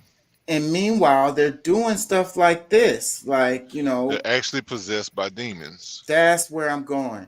And so like we know that all the sexual abuse cases that come out of the church is crazy. And we talk about LGBTQ, like in the news, they talk about LGBTQ and human trafficking and sexually abusing children and all of this.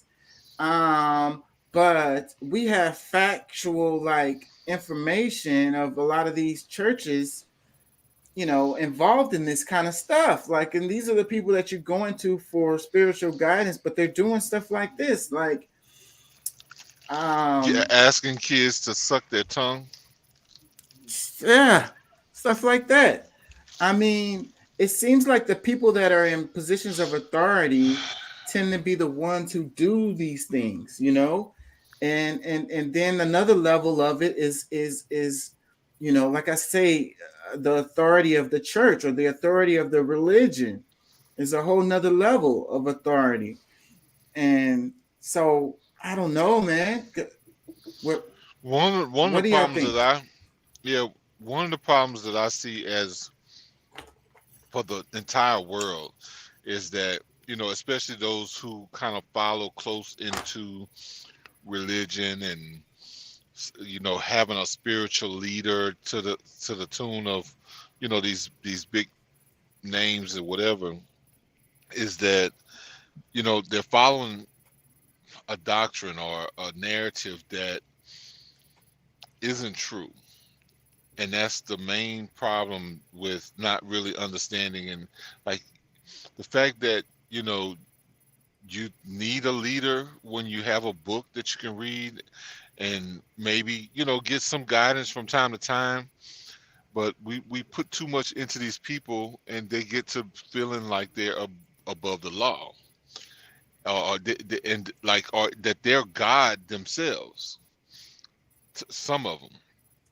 So like, I think that us the people promote these things that is unhealthy for ourselves, as well, that also makes it unhealthy for these people that we lift up in the ways that we do. So it's like, you know, not to try to blame any, you know, the people like that, but at the same time, I think that a lot of the responsibilities does lie on us, because if we're not willing to be in control of our own spirituality, or, you know, leave it a lot closer to home with, you know, people we trust, because there's people that's right at home, like they got a church that down the street that they could go to, but they're on TV, they sending all their money to somebody they never met.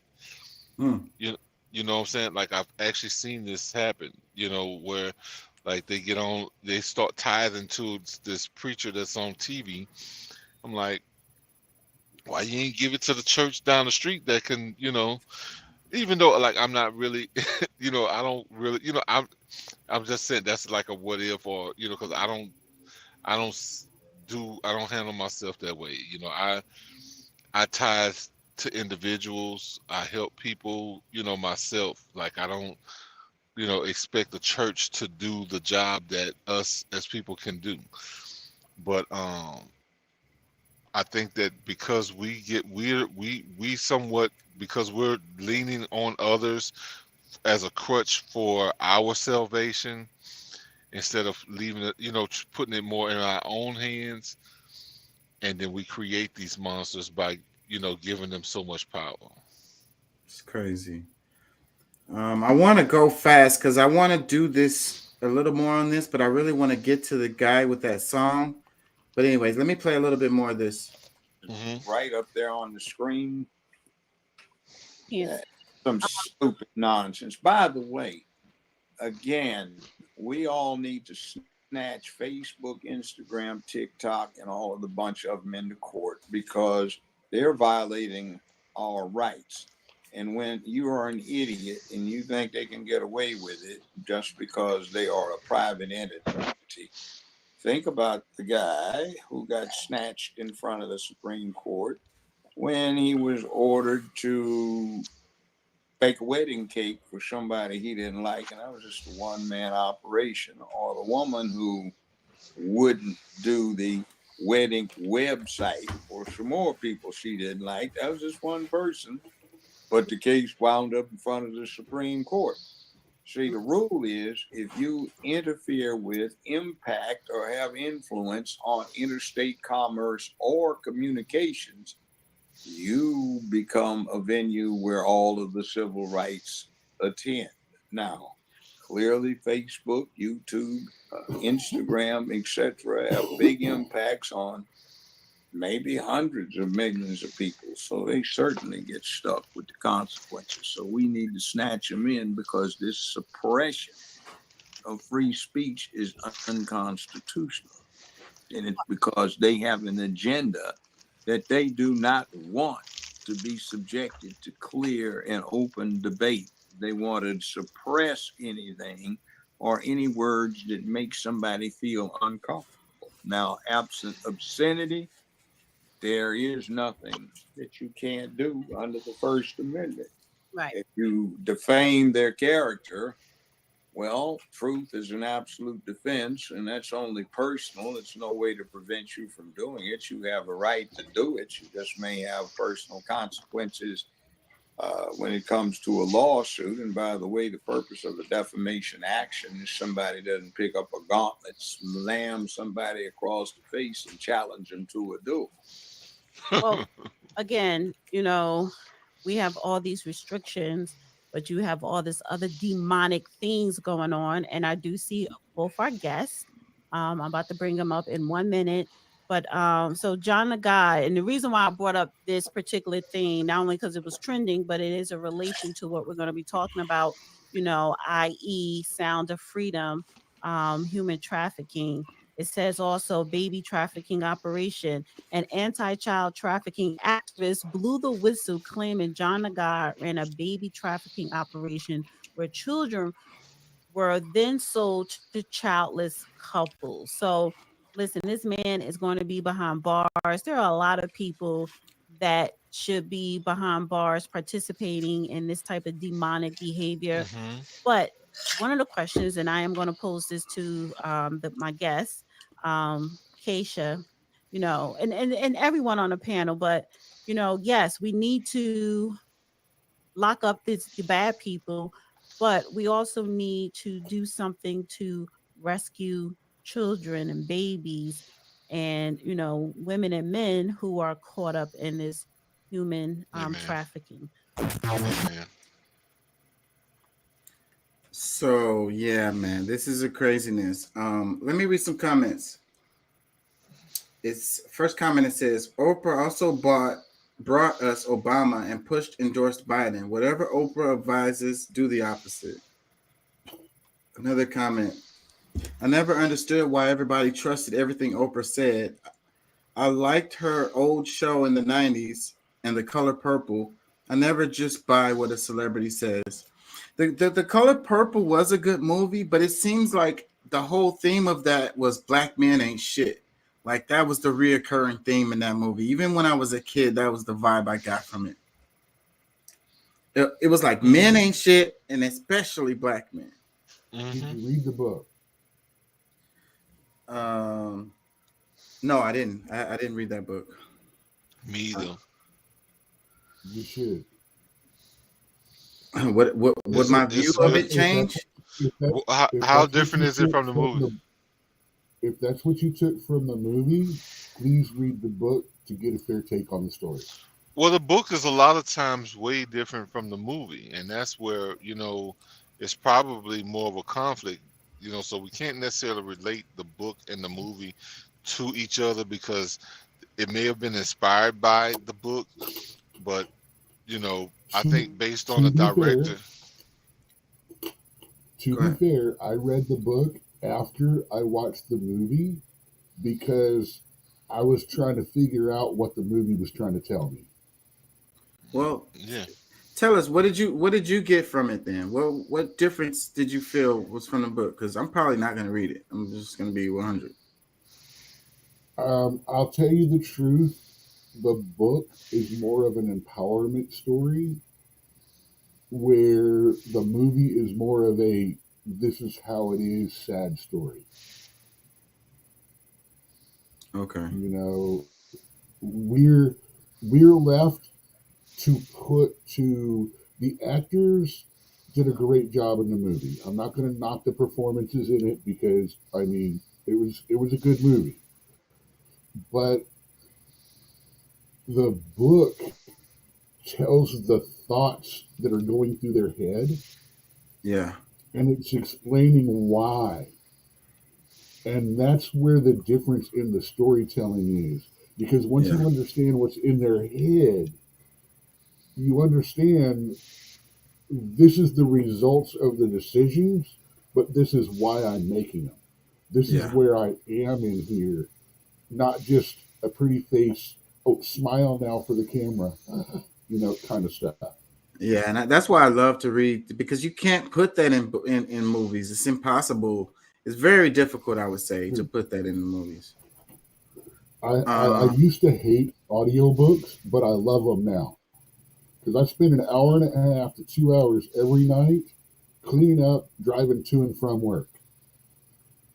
Instead of music, instead of something like that, I've been putting on audiobooks, especially the classics that everyone is so controversial. And I'm actually listening to them now. And I'm understanding them more.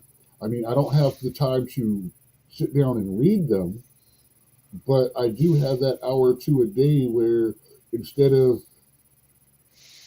sweeping and cleaning at work, going completely zoning out to music or something like that, I'm actually integrating new information into my head.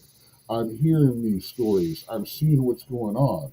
And I'll tell you, as much as I've always thought audiobooks and all that stuff were bad, they're really not, especially for people that don't have the time. Or like if I read for a long period of time and text in a book with text in it, I get headaches. I'm still old school. I don't knock the audiobooks at all. It's just they go too slow, and I read much faster than it, and it makes me lose my patience with it because it just But goes you're too slow. thinking about it but that's because you're thinking about it as reading.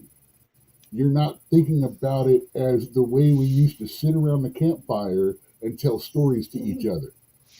And that's what it is. An audiobook is sitting around the campfire and this person is telling the story. This is a bard. This is a skald. I mean, this is audiobooks are actually closer to the way we used to do it than a written novel is. That makes a lot of sense. That makes a lot of sense. Let me read some more comments. It says Oprah is one of the gatekeepers. Ooh, and that's what somebody I saw in a video. I'm not going to share it today, but it was saying that they said that they think Oprah is like a pimp, like Epstein.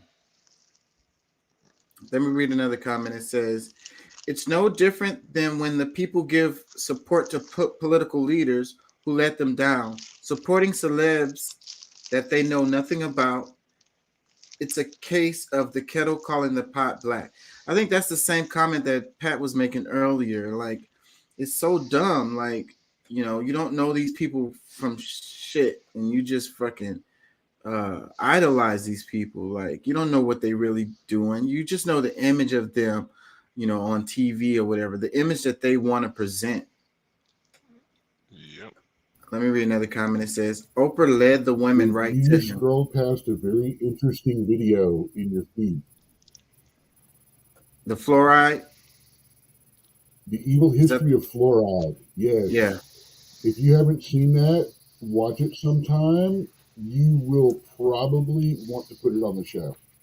Yeah, lately I've been, I don't know if I'm going to be able to get away with, because I've been thinking about I've been watching that channel already. And it's like the whole channel is good. It's freaking, all of their stuff is good. And yeah, I've been thinking about sharing some of that stuff. I don't know if I can though, because it's got like music and stuff, and they use like clips, and they have ads in it and stuff, like like the official ads. I'm scared that I'm gonna get copyright ding. Email their producers or email their director and go, hey, I've got a little nobody listens to me podcast.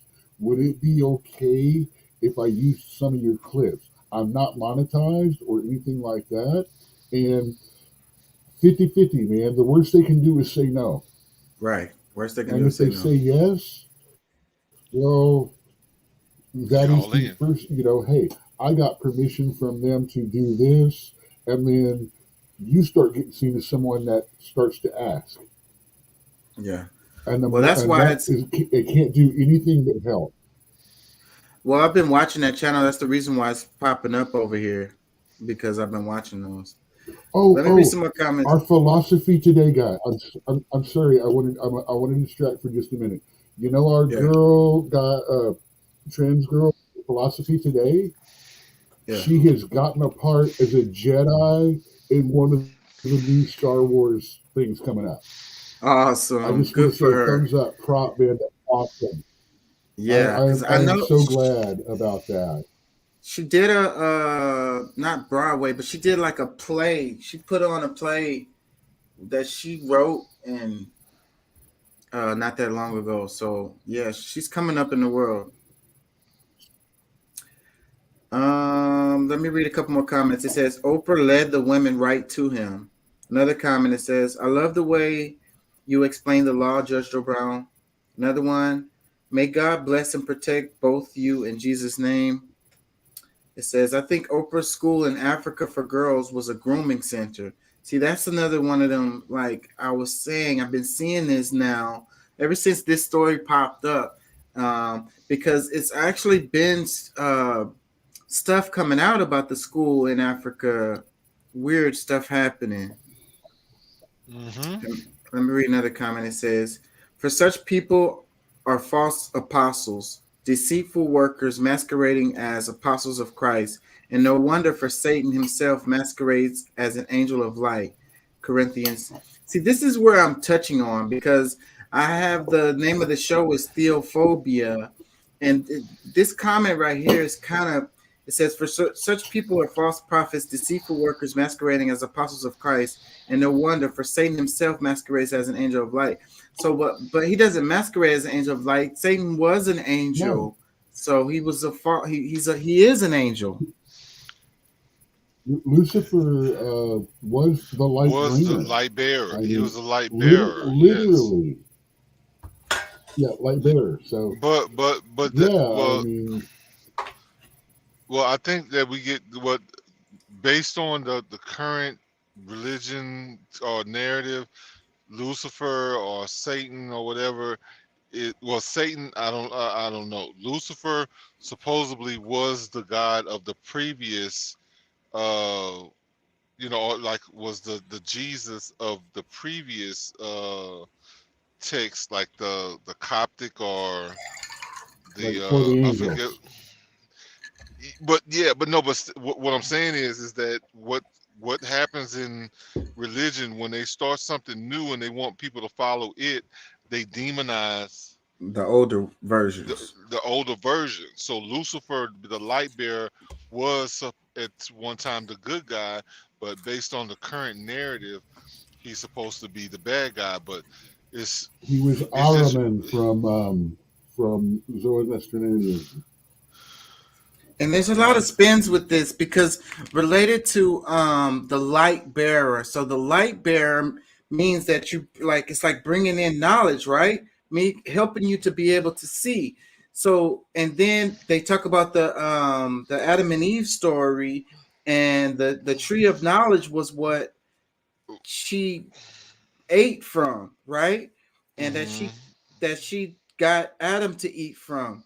And then they became aware of their nakedness or whatever, right? they became like the gods and goddesses that And then existed. they got kicked out of the garden because of that. Yeah, well, they couldn't keep them in the garden anymore because the garden was really a place that with the knowledge that they had, they weren't going to wander outside of it anyway, because they were, if you couldn't, you gotta have barriers. But once you gain light, you gain knowledge or whatever, you can't encapsulate it. Like the energy, like there's no, keeping it, there's no containing it.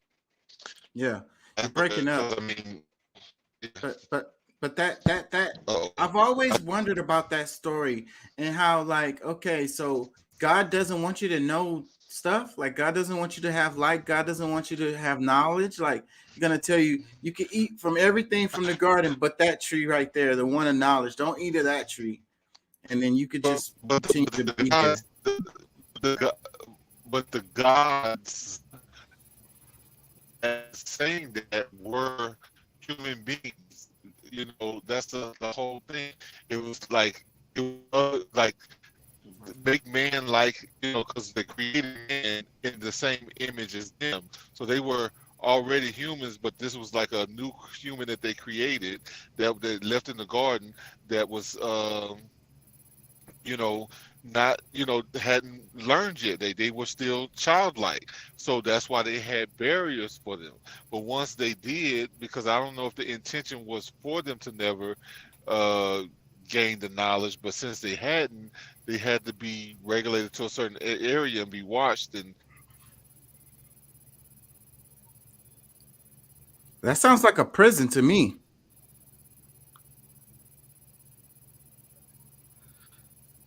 Did we lose him? Yeah, that sounds like a prison to me. So like, uh, and I saw something recently. Did I click on it? It was this guy. He was talking about the idea of Earth, because I always think of Earth as the Garden of Eden. You know, it has everything that you need. You know, this guy was saying that Earth was a prison in a spiritual sense. And so, like, I don't know what I'm trying to say here, but with that, interpreting that story the way that Pat was interpreting it right now, it makes me think of the earth being a prison.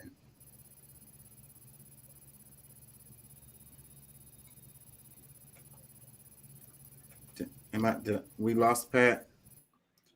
Um, Let me read one more. I really want to get into the thing about the song. I'm going to get into that real soon. Let me read a couple more comments. It says, charge Oprah with complicity. It says, good evening. Why does society attribute Christianity or the one true God to anyone who uses the word spiritual? The word false does exist, and we should use discernment. And just because Oprah endorses something or someone doesn't make it legit. Be blessed. Amen. I agree with this comment, except for the part where he says, attribute to Christianity or the one true God. Why is Christianity the one related to the one true God? So then that means you're disregarding all of the other religions, you know? And can you not subscribe to Christianity and still worship God? Or do you have to be a Christian to worship God, the one true God, or whatever? I have a problem with that. Well, that depends. Now, according to the new covenant, all you have to do is believe that Jesus died on you on the cross, and you are saved. But yeah, but okay, that will make I you need a to Christian. point out. You're saying you keep cutting off what the tree was. It was not the tree of knowledge. It was, by biblical canon, the tree of knowledge of good and evil. Okay. And the reason why they were forbidden was because if they tasted of the fruit, they would understand evil. All was good until they chose to defy God and recognized evil. And for that, now I'm not preaching, I'm not doing anything. I'm actually doing the whole quotes, kind of like everyone throws out the blood is thicker than water, and we all know that that's not the actual quote. Okay. But it's the tree of knowledge of good and evil. Okay. So it was by accessing the knowledge of good and evil, they defied God to do this. And he said, there is the punishment. And the truth is, he wanted that to happen. Because without evil, you cannot rise and find salvation. You cannot rise to the better without a challenge. We cannot be more if all is given to us. And that is why evil is allowed to exist in the world. Right. Because without evil to challenge, we cannot become better and become more. It's not that he doesn't care, it's that he wants us to become more. We are not in our final state. You know, we are a meat sack containing a being of energy. And we still need to evolve. And by challenging ourselves, because we got the physical form, it's great, we got it. But the spirit has to evolve, and to evolve, it must face adversity. Right. Otherwise, it becomes stagnant. You don't grow when everything is going great. Right. And how would you know good without knowing evil? How would there even be good without evil? Because before then, we were in the primal state, a feral being. We were animals. The tree of knowledge gave us the ability to transcend beyond a created animal into a being which understands good and evil and is able to fight the conflict between the two within ourselves, which allows the growth of our spirit. Awesome. If that makes any sense. That makes perfect sense. I want to play a little bit of this, and then we're gonna move on to the guy with the song. Just because I mentioned this. Spirit. And this is, we're going to be looking at 2 books today. We're actually in it, that it's a cosmic.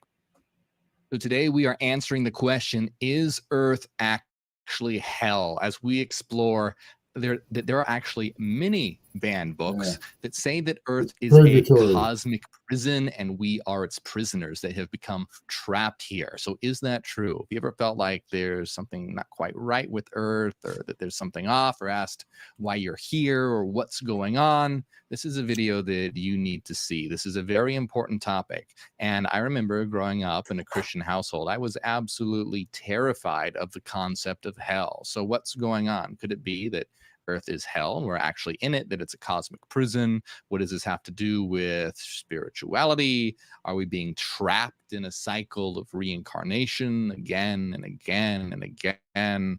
That's what some of these banned books are saying. So is that true? So with the Egyptians and the Book of the Dead, like the whole thing with them was they were trying to escape the earth. They were trying to, like, the Book of the Dead was to teach you what to do after death and how to not come back here. You know, that's how what to it move was. to the next realm. Right. To be specific, it's moving on to the next realm. So that's really interesting because, you know, people look up to the Egyptians and feel like their philosophy was really, you know, advanced. And I think a lot of people don't understand it. And it's like when you say Book of the Dead, they automatically think of some evil, like Satan worshiping or like, you know, something like that. But that's not what it is at all. And a lot of the stuff in the Bible came out of there.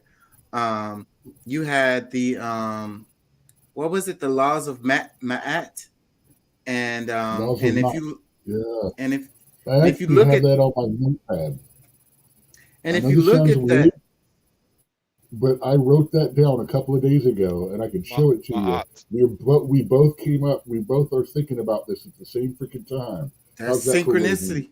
That's synchronicity. And so like you will get the what am I trying to think of? The 10 Commandments come straight out of there. Straight out of there. Yeah. Which Well, also comes if you break down the laws of Hammurabi, which came 2,000 years before that, they come from there. If you look at Gilgamesh and the Babylonian mythos, all of those laws come from there too. The Meta Netter. The Mesopotamian culture. Let me play a little bit of this and we're going to move on. Now, this is really important stuff. This is a concept that's actually got very, very long in Esotericism, esoterica, age spirituality. It's important that we get this right. So let's begin. Before we get started, as always, I just want to say, please like and underlying structure and nature of reality. And we can understand this through our system of meta-rationalism, which shows that reality and metaphysics can be understood rationally. So if you want to be a part of that, you can support on Patreon. It's a good way to support my work, or by hitting the join button on YouTube. Tier 2 or higher gets access to all the members only videos. Be on the lookout, by the way, for scammers. There are people in the comments.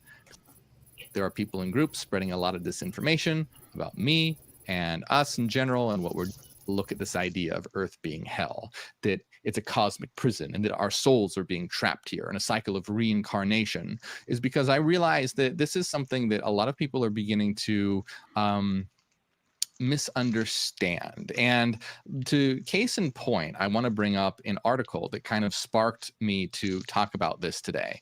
And this is an article by, let me bring it up real quick so you can see, by Ari Love on medium.com, called Secret Exposed, Could Planet Earth Actually Be Hell? And it says, providing my ideas on thoughts on why I believe Earth is hell. Now, Ari's a pretty cool mind. I enjoy their articles. So, you know, go give them a follow, go check out their articles.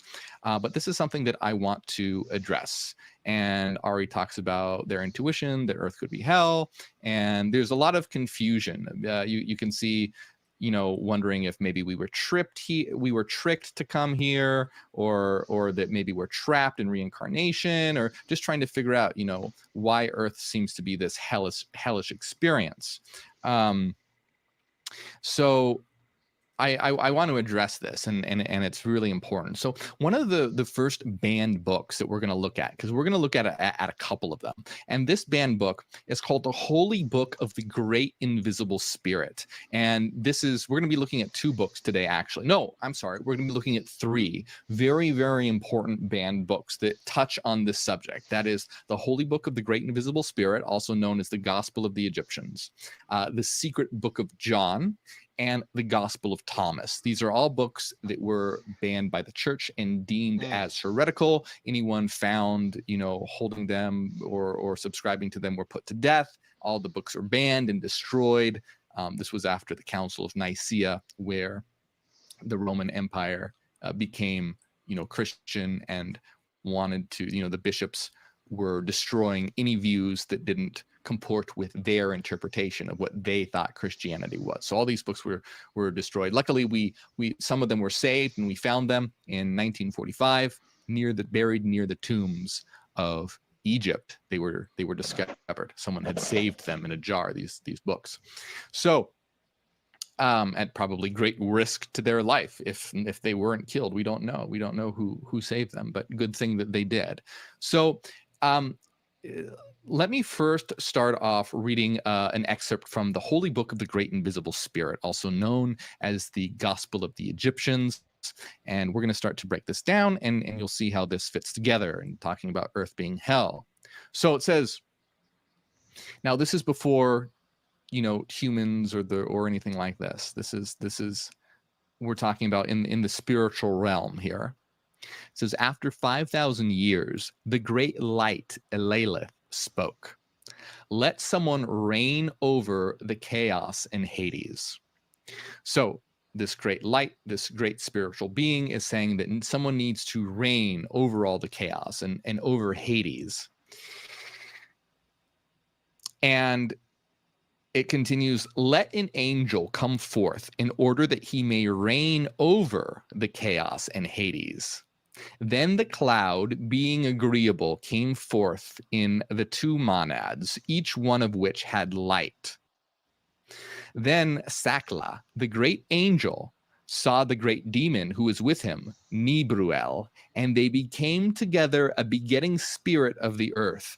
Okay, so pay attention to this real quick. The first thing I think about is him talking about, you know, those books being banned and somebody at great length hiding them or whatever, and then them being found in the future. And then he talked about the Council of Nicaea and how, you know, they changed Christianity or whatever.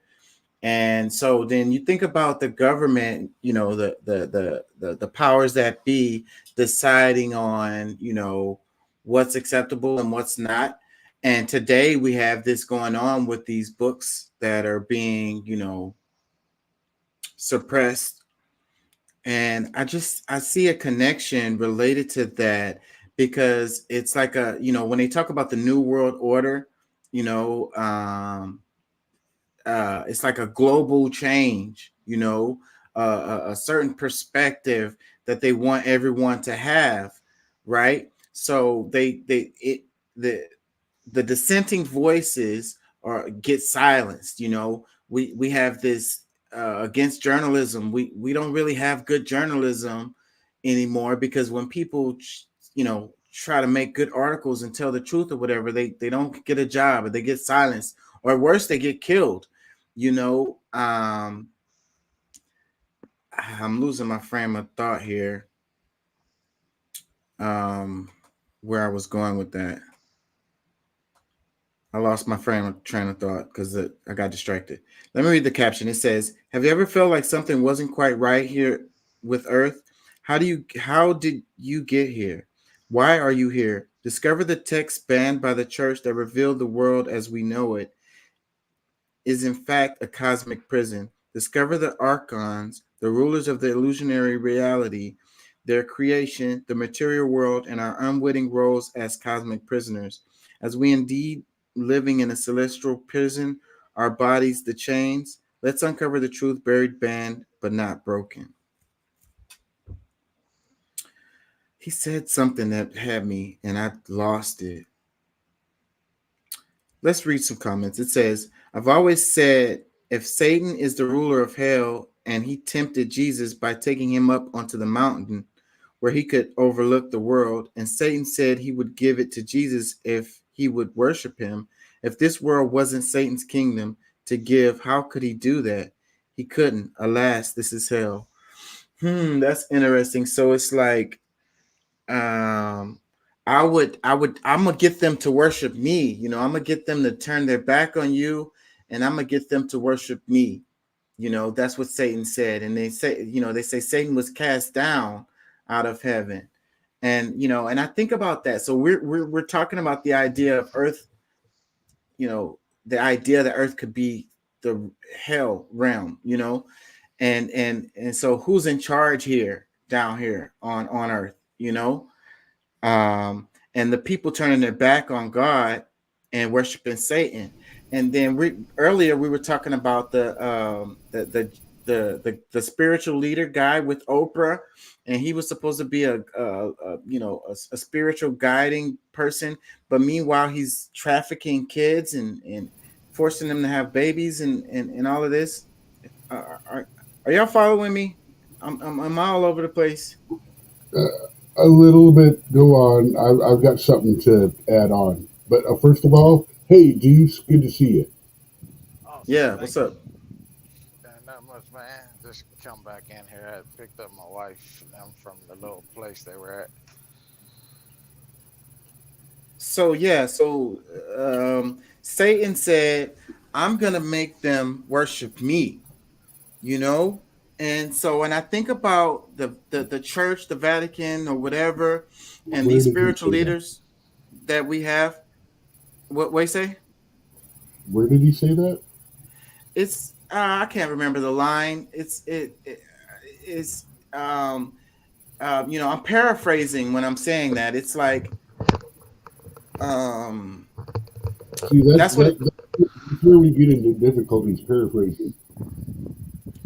Because Yeah, you're yeah. changing the word of an interpretative statement. See, I think we're in purgatory, not hell.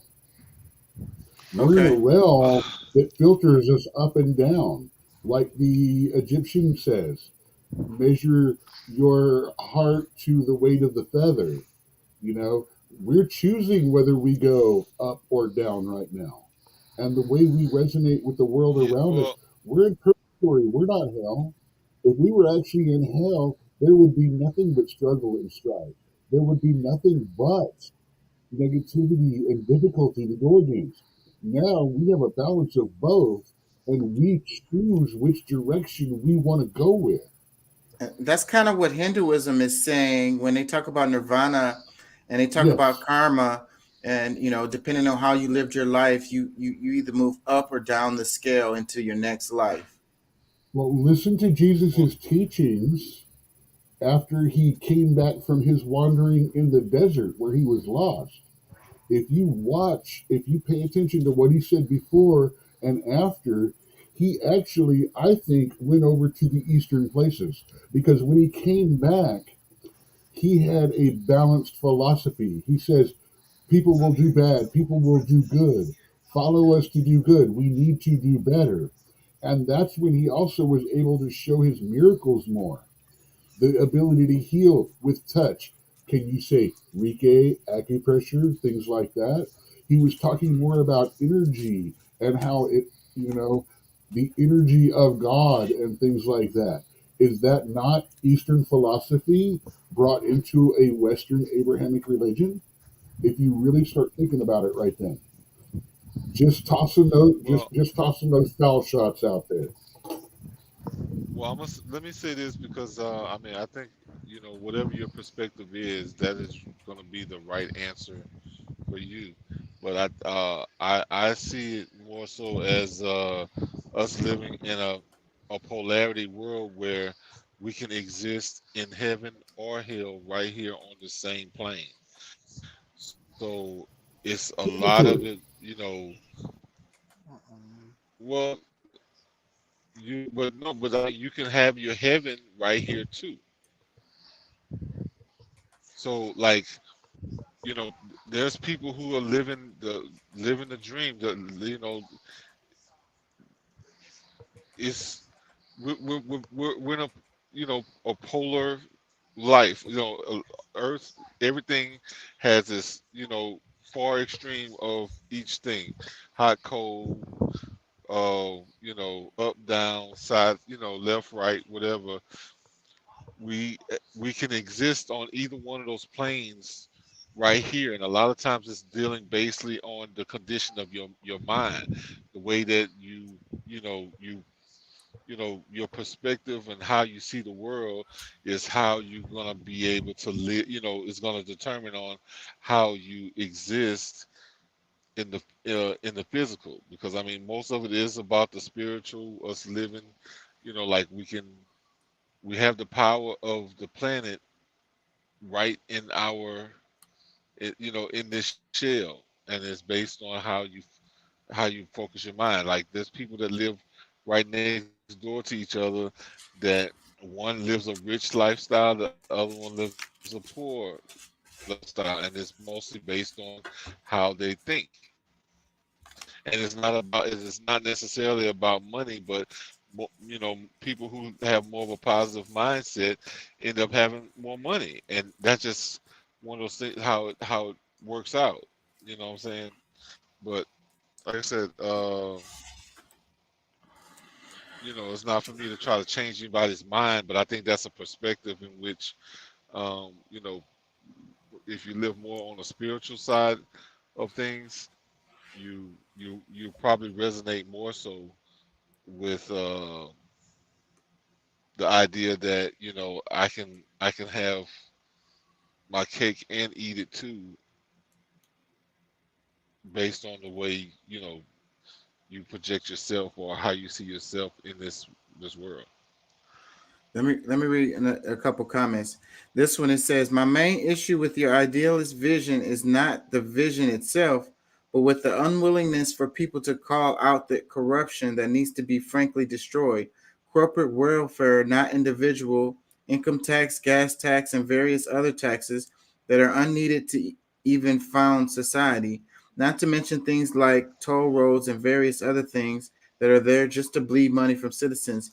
If you get rid of corporate welfare alone, it creates funding for the projects you mentioned." Um, Another comment, it says, "How did we end up on earth in hell? What caused our souls to be trapped in these bodies in hell? Why don't we remember why we were sent to human bodies to be in hell?" Many questions. Another comment, "While I was thus engaged, my mind reverted to the writings of the Apostle Peter, to the primitive saints scattered abroad throughout Pontus, Galatia, Cappadocia, and other parts of Asia, where the gospel had been preached after the crucifixion of the Lord."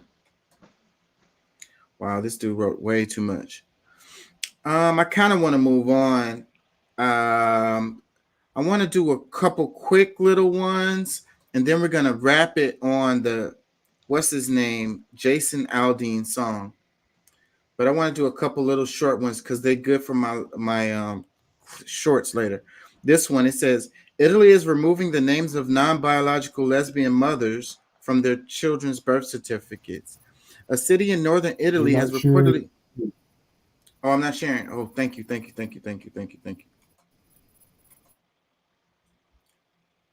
Thank you, Doc.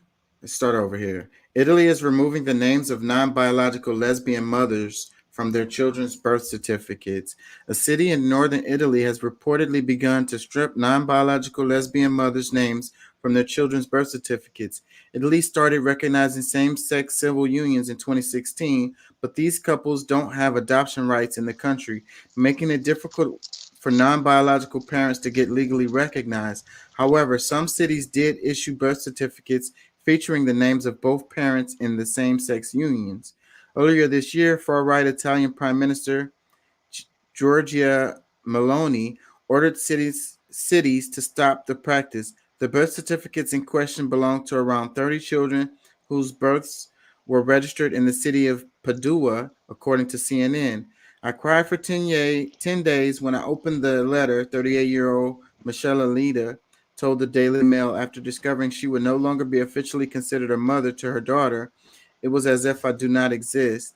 Not only does revoking Oh one's God. parental status makes tasks like picking up their child from school or taking them to the doctor much more difficult, but the non-legal recognized parent could lose custody of the kid if the biological parent dies or the couple's relationship ends.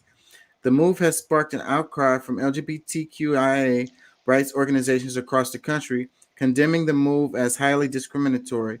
This measure also affects men in same-sex relationships. These birth certificates have not broken any law since they were signed in a legislative vacuum, which now leaves our children in limbo, a local chapter of the Rainbow Families Association said in a statement. What do y'all think about this one? Well, I don't think that any non-blood, because I mean, I think the birth certificate should reflect the biological heritage, and there's other documents that can be secured to because I mean, if the child gets older, they want to know, you know, certain things about their blood heritage. They should be able to locate that. But at the same time, in adoption, whether it's what same sex or not, that if you have a child that you've adopted, there should be legal documents to show that you are legally um, those children's parents. So, I mean, I'm I just com- one of those to believe that regardless, there should always, there's always a way to do things, but just trying to live in a pretentious, like in a mindset that's not reality you're gonna find yourself more hurt than anything. So I let completely it. agree with you. I think the biological parents should be the ones on the birth certificate, and you can have other documentation to show that adoptive parent or whatever. Yeah, and that's for what, no matter what your sex is, like that part should not matter. You know what I'm saying? Like it's just Okay, if the child is I, I, adopted, I, then go ahead. I got to say this on this situation for men in America. Men will get put on a birth certificate because they're with a woman and be forced to take care of a child that's not theirs. This Okay. protects that situation. If Mm. only biological parents can be placed on the birth certificate,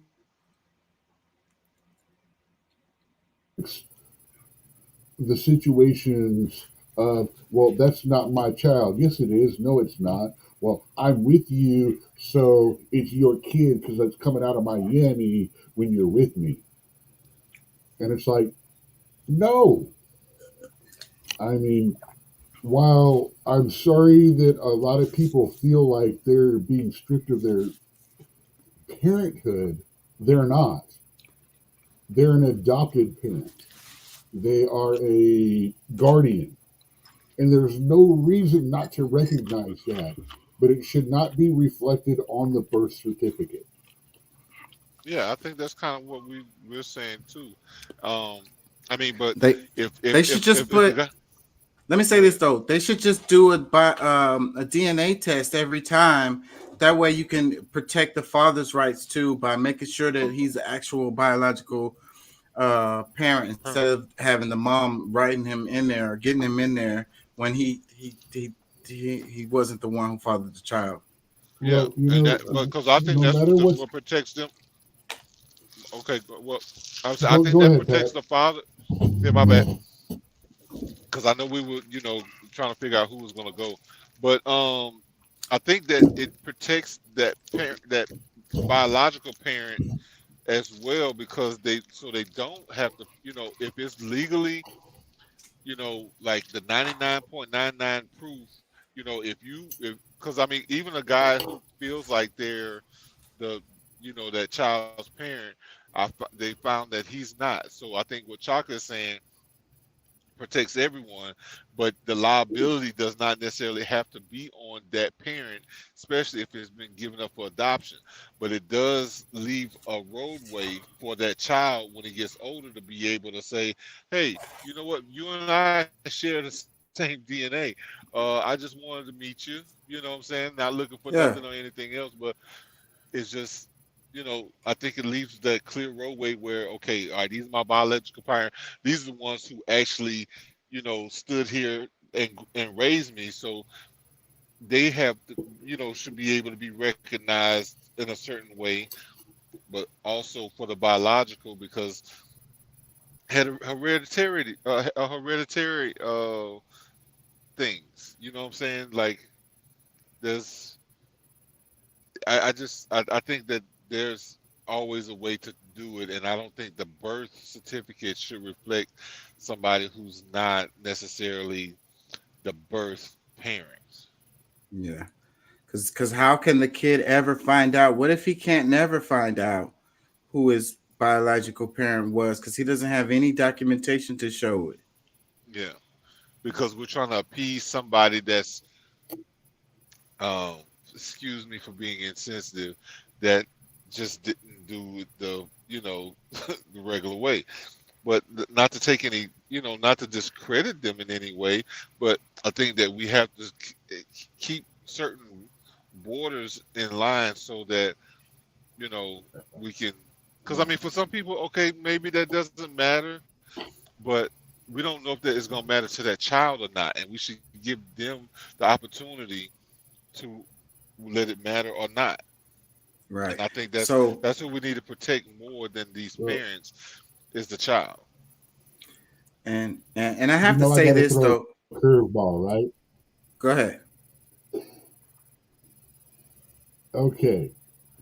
Now, we all agree that when that kid pops out your yammy, for most parts, you are going to be biologically on the birth certificate. Now, what about these in vitro surrogate mothers? It's this egg, it's that sperm, but it came out of a different yammy. All of that How should do be we do? documented on the birth But certificate. we're talking birth certificates. Birth certificates don't have that information yet because They all you should. have is biological mother and biological father, Well, and the technically Well, the the surrogate is biggest, just an incubator.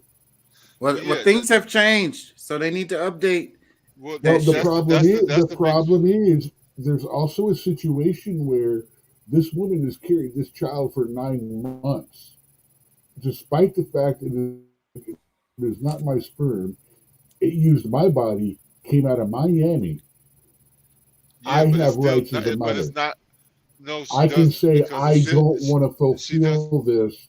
This is my child. No, she doesn't No, have the right. no, because you give away The your the eggs, rights. There's the there's eggs, paperwork for that, so the they're gonna make them sign paperwork to the get. That's all part of the biological egg. Slippery process. Yeah, slope. the biological egg belongs to someone else. Yeah, but no, the paperwork. They're gonna have paperwork because this has happened already. This scenario that we're talking about has happened. No, So yes, Yeah, that's yes. I am bringing up real stuff. yeah. I know. So, but that's why you have to have forms and you have the lady sign this stuff, before the baby is born to protect yourself from that happening. Yes, So, so there should be because not documentation for because all of that. 9/10 of the law is the possession. But at the same time, the egg belongs to someone else that was, in order to create the birth, it took that egg to make this child. Like that's the thing. Like another egg and somebody else's sperm is not going to create the same child. Like that's the whole thing to it. The coding in the DNA is what really makes it, because even though that woman carried that And child, it's not, if she does a test with that baby, it's not going to show that she has 99 or 100% of it being the parent. It's just not. That's yeah, but I have to say though that she still, because she incubated that child, she has an impact on that child. Definitely, what she ate through no. the I pregnancy, and the way Yes. she was thinking, her thoughts, all that shit was gonna affect how that child develops. Well, I Wait, agree with that. and I have to say this. Even though I agree with this ruling, I do not like that lady, the one who's the Italy prime minister or whatever. That lady is horrible, man. I agree with this, but I don't like that lady. I have to make that clear. Let me Okay. read. Let me read some comments. The first one, it By says a birth dislike. certificate, it came out her Yanny. It was born by her. By law, by birth certificate. Yeah. But So, but but all that Just, should just be just case. documented, so it'll be but clear. if it was in vitro, if Yeah. somebody they put an Yeah. egg in her, the egg does not belong to her. She knows that she was incubating, and that does not give her any more rights because she incubated it. It Well, just it does, but they have paperwork to cover that. They have that it doesn't no paperwork it for that. well they have paperwork for it, but that's the whole thing. The reason why the paperwork is to reflect it is because to remind you this is not your egg. Right, right. The paperwork is going to say that. Let me read some comments. This one, it says, fascism at its finest. I effing hate this woman. Another comment, it says, good effing grief. There are wars, starving people, homeless, dying cities, and so much more wrong with the world. Why the F is the focus of politics? Leave these families alone and do something about victims like Nahel Mozart. Help countries that are in distress, find homes for children in overcrowding foster systems, something other than bothering families who are just trying to raise children who will inevitably work for your country. Another comment, it says, hi, I'm an Italian and I'm so scared and angry. I'm afraid fascism will come back. We need to make our voices heard and stay strong together. Another one, it says, all those hateful people out there are going to wake up one day and realize that LGBT people were never the source of their problems in life like they've been led to believe by conservatives and Christians. Another comment, it says, fascism has come back to its birthplace. Another Well, one, go go ahead. ahead. No, I was just gonna say that like this is not the first time this has happened, and the fascism that they're talking about was created by these types of situations. Like Well, they're talking about Mussolini and I you know, know. yeah. Y- So let I me read a comment. It says they should do the same with the parents that don't pay child support or abandon their kids. Another one, it says, why are people wasting so much energy on the dumbest things? Another one, it says, that's unnecessary and mean as hell. Another one, it says, let's not pretend that we didn't see this coming when she got elected. I'm just surprised she waited. Italy didn't learn from the last dictator they had. Another one, there's their party is literally the continuation of Mussolini's. What did y'all expect would happen? Yeah, that lady, when she got elected, she pulled up this big, huge Bible and walked down the street with it. And she was like, this is what's going to rule. We're going to go by this from now on. Yeah, that lady is crazy. so I guess they're gonna Let me start do. stone. They're gonna start stoning people in the street. Shit, I would not be surprised. That lady is super extreme. She's mad extreme. Let me read this. Let's move on real quick. It says, um, a help me sign leads to the rescue of a kidnapped 13-year-old girl. by man in San Antonio found in California. The DOJ said the 13-year-old was able to make a help me sign on a crumpled piece of paper after she was driven from Texas to California, and it ended up saving her life. She was in Houston at a bus stop, and the guy pulled out a gun and forced her in the car by gunpoint, and she was found all the way in freaking California. What, what was her name? Carly? No, I'm just No, kidding. that's that. Yeah, that was a fake I know. story. I apologize. I know I was being facetious, but so this happened in Houston. Well, they said San Antonio, but I swear, so I guess San Antonio. I misspoke. Okay, yeah, no, I hadn't heard anything about that one. Yeah, that was sounding crazy. That's a crazy story, and that's the real human trafficking type shit that's actually literally No, happening. it You really know, is. Because I know I kind of heard you talking about that Carly story earlier in the show before I got on, and that shit is insane, bro. I don't know anybody that's gotten abducted, like kidnapped or human trafficked, and you find her in the same city that they got abducted yeah, in. because That's that's what just they do. They take them out of the city because they won't have nowhere to go. They can't. They don't know anybody. They can't really run away. they don't know where they at. Yeah, so but anyhow, that girl's Really. probably gonna do some time. Um, this one was I'm gonna related have to. to. I'm gonna have to go soon. Yeah, let's do this last one story before you go. I really want to cover this one right here. So I got to go too because I work all day tomorrow. But let's do this one because me and Doc text back and forth on this, so I had to make sure that I cover this right here. It says Republicans are mounting up to defend Jason Aldean's song "Try That in a Small Town" and its music video against accusations of racial imagery and threats of violence. I don't know if y'all heard about this, but this has been blowing the hell up recently. No, His song is getting a lot of views. I had never heard of the guy before, but You I checked actually out the video. trust me. You've heard of him. You've heard his music. You live in Texas. You know who he is. I mean, I didn't know that I. I'm not going off all of that. So the basic of the controversy is he's doing a "Don't try this in a small town." He's doing a small town anthem song.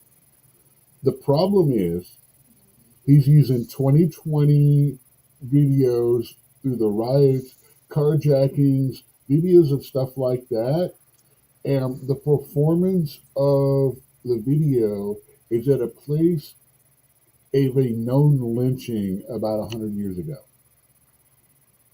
or about 80, 90 years ago. I mean, so it's a small town anthem, which I've got no problem with that because, I grew up country. We all know country music, small town anthem, a little on the edge of like whatever, but not generally bad.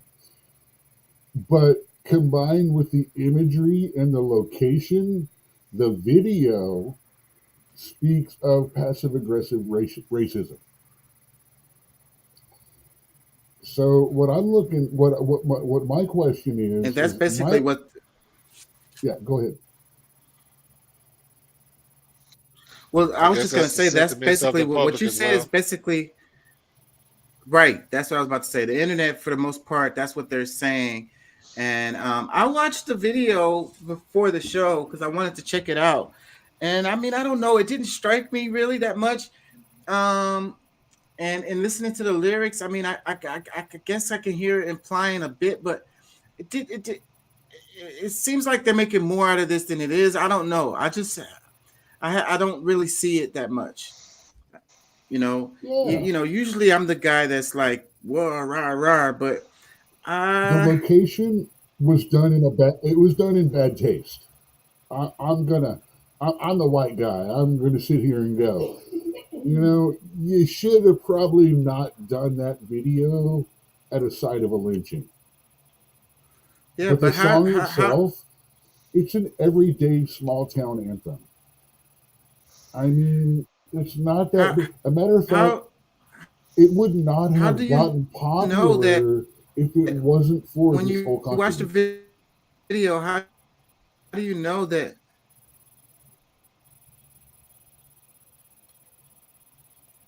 you're breaking up? When you watch the video, how do you know that it was parts of it was filmed at a place where there was a lynching? Like, how would you even know that if somebody didn't tell you or whatever? Like, I know the location. It's also where a lot of stuff in that particular area is done.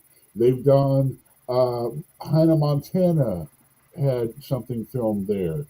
Um, a lot of I think 3 or 4 other music videos have been done at the location. But the real problem is the lyrics. The lyrics in the video. Don't try this in a small town. As opposed to that, here's what I'm saying. It's a small town anthem. It's not that big of a deal. We hear them every year. The video is what I call tone deaf. I don't think it was intended to create a controversy. I think the location scout, the PR department, or the legal department didn't catch. and You without know, me they didn't knowing, go, oh, maybe. and without me But knowing that all in much of, all, go ahead. it was either oversight or a deliberate attempt to get free publicity. Yeah, I that's think it what. was just people didn't think about it because, truthfully, um, other than advertisers or marketing assholes, people don't think about that. Well, without me knowing that much about it, I'd have to lean on that part where you said at the end that they just capitalizing on it, like using the dog whistle racism to basically to make money. Like that's what I said in the text message, without me You even see, knowing that much about it. But I I don't still, blame I don't blame artist. I don't blame the artist for that. I blame the label for that. Jason Aldean maybe shouldn't be canceled. But tell you what, let's take a good look at his record label and see what they promote. And by the way, if you think Jason Aldean is like that, let me mention David Allen Coe.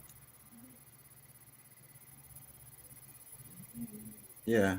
So, but like, what is that movie? What is the movie Sound of Freedom or something like that? Where they said it's the guy who's the main actor Yes. is a known QAnon guy, and that movie has been doing well. Like, right? It's making money. It's Jim popular. But to be fair, Jim Caviezel is the star in the TV show that I told you to look, Person of Interest. It's the same guy. He's the guy that played Jesus in Passion of the Christ. He is a very religious man, a little on the fanatical side, but it doesn't matter how fanatical people are. If you learn to dismiss the woohoo part of it, it's still based on truth. Otherwise, it wouldn't be compelling. Well, And that's the thing going on right now is well, here's the thing. Because it's him involved in this, everyone's going, oh, it's horrible. You shouldn't pay attention to it, blah, blah, blah. But it is literally based on a real person. right. and real things. Well, um, The rights I to that want. movie got bought up, and then the movie quashed. Now, tell you what, why don't we look a couple of things about this up a little bit and maybe add it to another show, because there's a lot more to unpack There's a lot to this. I agree. about Because that movie than we can do here in the last 20, 30 minutes. yeah, but I still want to touch on it. So like the reason why I mentioned the movie is because I think it's kind of related to this song in that the political atmosphere that we have right now, we have a segment of our society who has been ignited, if you will, with related to Bud Light and Target and all of this. And I think that they have figuring a way to make money off of it. And this song is an example, and that movie is an example, I think, of tapping into a certain segment of our society, and how they're having strong feelings about things, and basically just, activating them to make money, feeding into what they want or whatever, giving them what they want you know, so they can monetize this political atmosphere that we're in right now. So if you want to give the audience an idea of what the movie's about, because right, it's about human trafficking, and it's based on true events, right? What's the background of the movie for the audience? Okay, I have not watched it yet because I'm a cheap motherfucker and I'm not gonna pay money for it, and I don't have my press pass. So it is telling the story about a government operative who actually sacrificed his job and stuff like that because he was told not to stop the child trafficking and stuff going on by the government. Um, Obviously, it's made for movies. Obviously, there's going to be leeway taken. I'm not going to deny that. And until I see more about it, I really am not going to give a final opinion. But the very fact that some of the people behind trying to squash this movie are deeply embedded into the guy that didn't hang himself flight lists, I find it interesting. I understand I'm watching a movie. I understand that at least 80% of it is going to be made up because it's a storytelling movie. But that other 20% has to sit there and make you go, because you see it. It's part of our world. And a lot of this going on, a lot of this, yeah, we need to look into this. Because, no offense, you know that there are more slaves in the world today than there have been there were during the worst of slavery. Yeah. But it's all a different way now. It's subjugated, it's quiet, it's under thing. It's not in our country as much anymore. It's in other parts of the world. Yeah. And this is what it makes people look at. It makes them say, this is what's happening. Open your eyes. And that's why everybody is so against it, because they don't want to start admitting that we got to do something. This is bad crap. Bad crap. People don't want to deal with bad crap. They want to argue over whether or not Lizzo is too fat. They want to argue over where the 2 3-inch nails are better than no nails. They want to worry about which bathroom to go in, not about the reality of our entire technological industry being based off of slave labor. And this is the kind of stuff that opens that door. And that's why they're trying to stop it, is because they don't want that door opened. They want to stop that foot from ever going in the door. Because as with the left, yeah, go ahead. I'm done.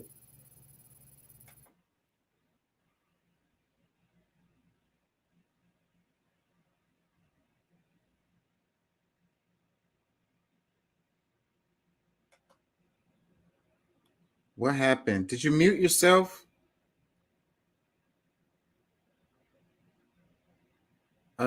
Something happened. Can y'all hear me? Can y'all hear me?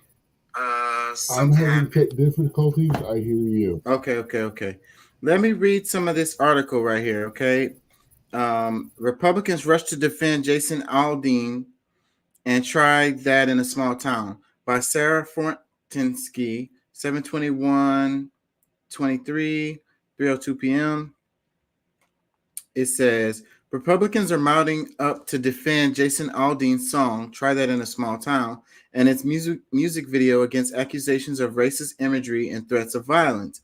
Aldean's video, which went up on YouTube last week and quickly drew attention on social media, features clips of Black Lives Matter protests interspersed with footage of crimes, including an apparent convenience store robbery, a carjacking, and depictions of people setting American flags on fire.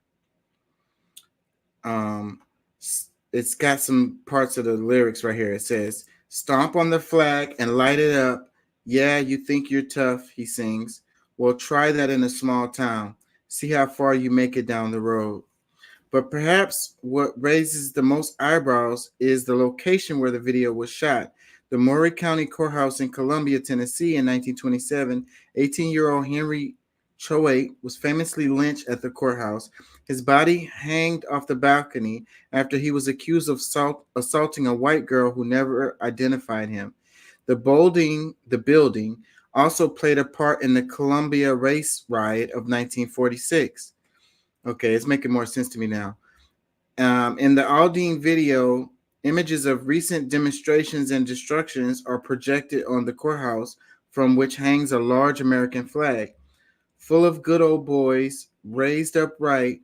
If you're looking for a fight, try that in a small town, Aldean says. Country Music Television confirmed Tuesday that it had pulled the video from rotation, and Aldean took to Twitter to defend himself.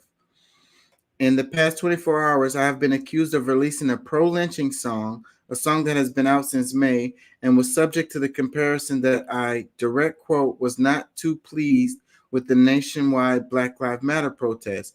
These references are not only meritless, but dangerous, he said. There's not a single lyric in the song that references race or points to it, and there isn't a single video clip that isn't real news footage. And while I can try and respect others to have their own interpretation of a song with music, this one goes too far, Aldean said. Republicans, including White House candidates former President Trump and Florida Governor Ron DeSantis, leapt to his side. Jason Aldean is a fantastic guy who just came. Go ahead.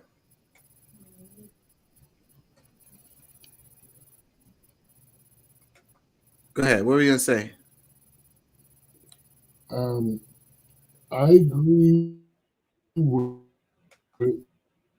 I agree with everything he said and all of that.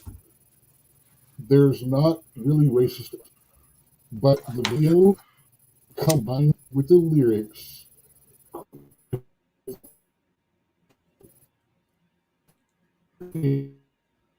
racist.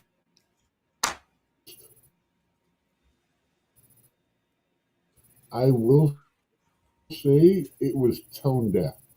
You understand what I'm saying when I say tone deaf? Yes, I get it. It was created in a way that did not think of color. And while I agree with that a lot of it. Yeah, but together... I've got lots of lag on my end. Yeah. You're breaking up over here on my end. Yeah, but together it's implying, and then you have dog whistle racism, and you know that's the way it works. It doesn't implicitly say race, but it implies certain things, and people read between the lines and they take it for that. You know what I mean? Hey, And I like the song. I think it's catchy. It's a good hometown anthem. I grew up in small towns. I grew up in a lot more mixed small towns than maybe places others have, but I grew up in small towns. I get it. It's a good pride song. It's a good small town anthem. But again, the video is a little tone deaf. If it had been shot somewhere else, not there, I think that there wouldn't be the problem there is with the song right now. yeah, so but see, and that's how these things work, you know. It's quiet, it's behind the scenes, it's underneath, it's in between the words, it's in between the lines, you know, like when you go somewhere to get a job and then they just say we're not hiring, or they say, you know, you don't meet the qualifications, but meanwhile it's because of your skin color or the language you speak, or you wear a I turban or don't think something you're a like that. good fit for us right now. Right. So that's just how it works. Let me read some more. It says Jason Aldean is a fantastic guy. Oh, that's what Trump said. I'll read it anyway. Jason Aldean is a fantastic guy who just came out with a great new song. Support Jason all the way, MAGA. Trump posted on Truth Social account. When the media attacks you, you're doing something right. Jason Aldean has nothing to apologize for, DeSantis said. There, Trump. There we go. Now we know why there's so much hatred. Trump said he liked it, and DeSantis said he liked it. Now we know why there's so much pushback. Yeah, but then you have to wonder, why did Trump and DeSantis jump on this like that? You know, why did they feel like they needed to put their input into it? You know, that kind of gives it credence for the dog whistle shit. Free You know, publicity. Free publicity. My number two choice of why the location scout, the producer, the legal department, and the PR department behind Jason Aldean didn't catch that was a lynching site ahead of time. All they thought was, hey, Hannah Montana shot there. Hey, Hallmark Christmas shot there. But those but are what if they slightly wasn't? different messages. Yeah, but what if they wasn't thinking like that? What if they were? What if they did choose the site for those reasons?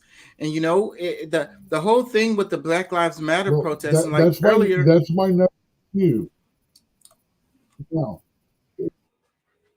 now, And that's my number two problem. That's my number two question. And the question is, should we go after Jason Aldean for that because the artist, or should we go after his public publicity? Should we go against the record label? I yeah, think we should whoever. be pointing this toward the record label and not the artist.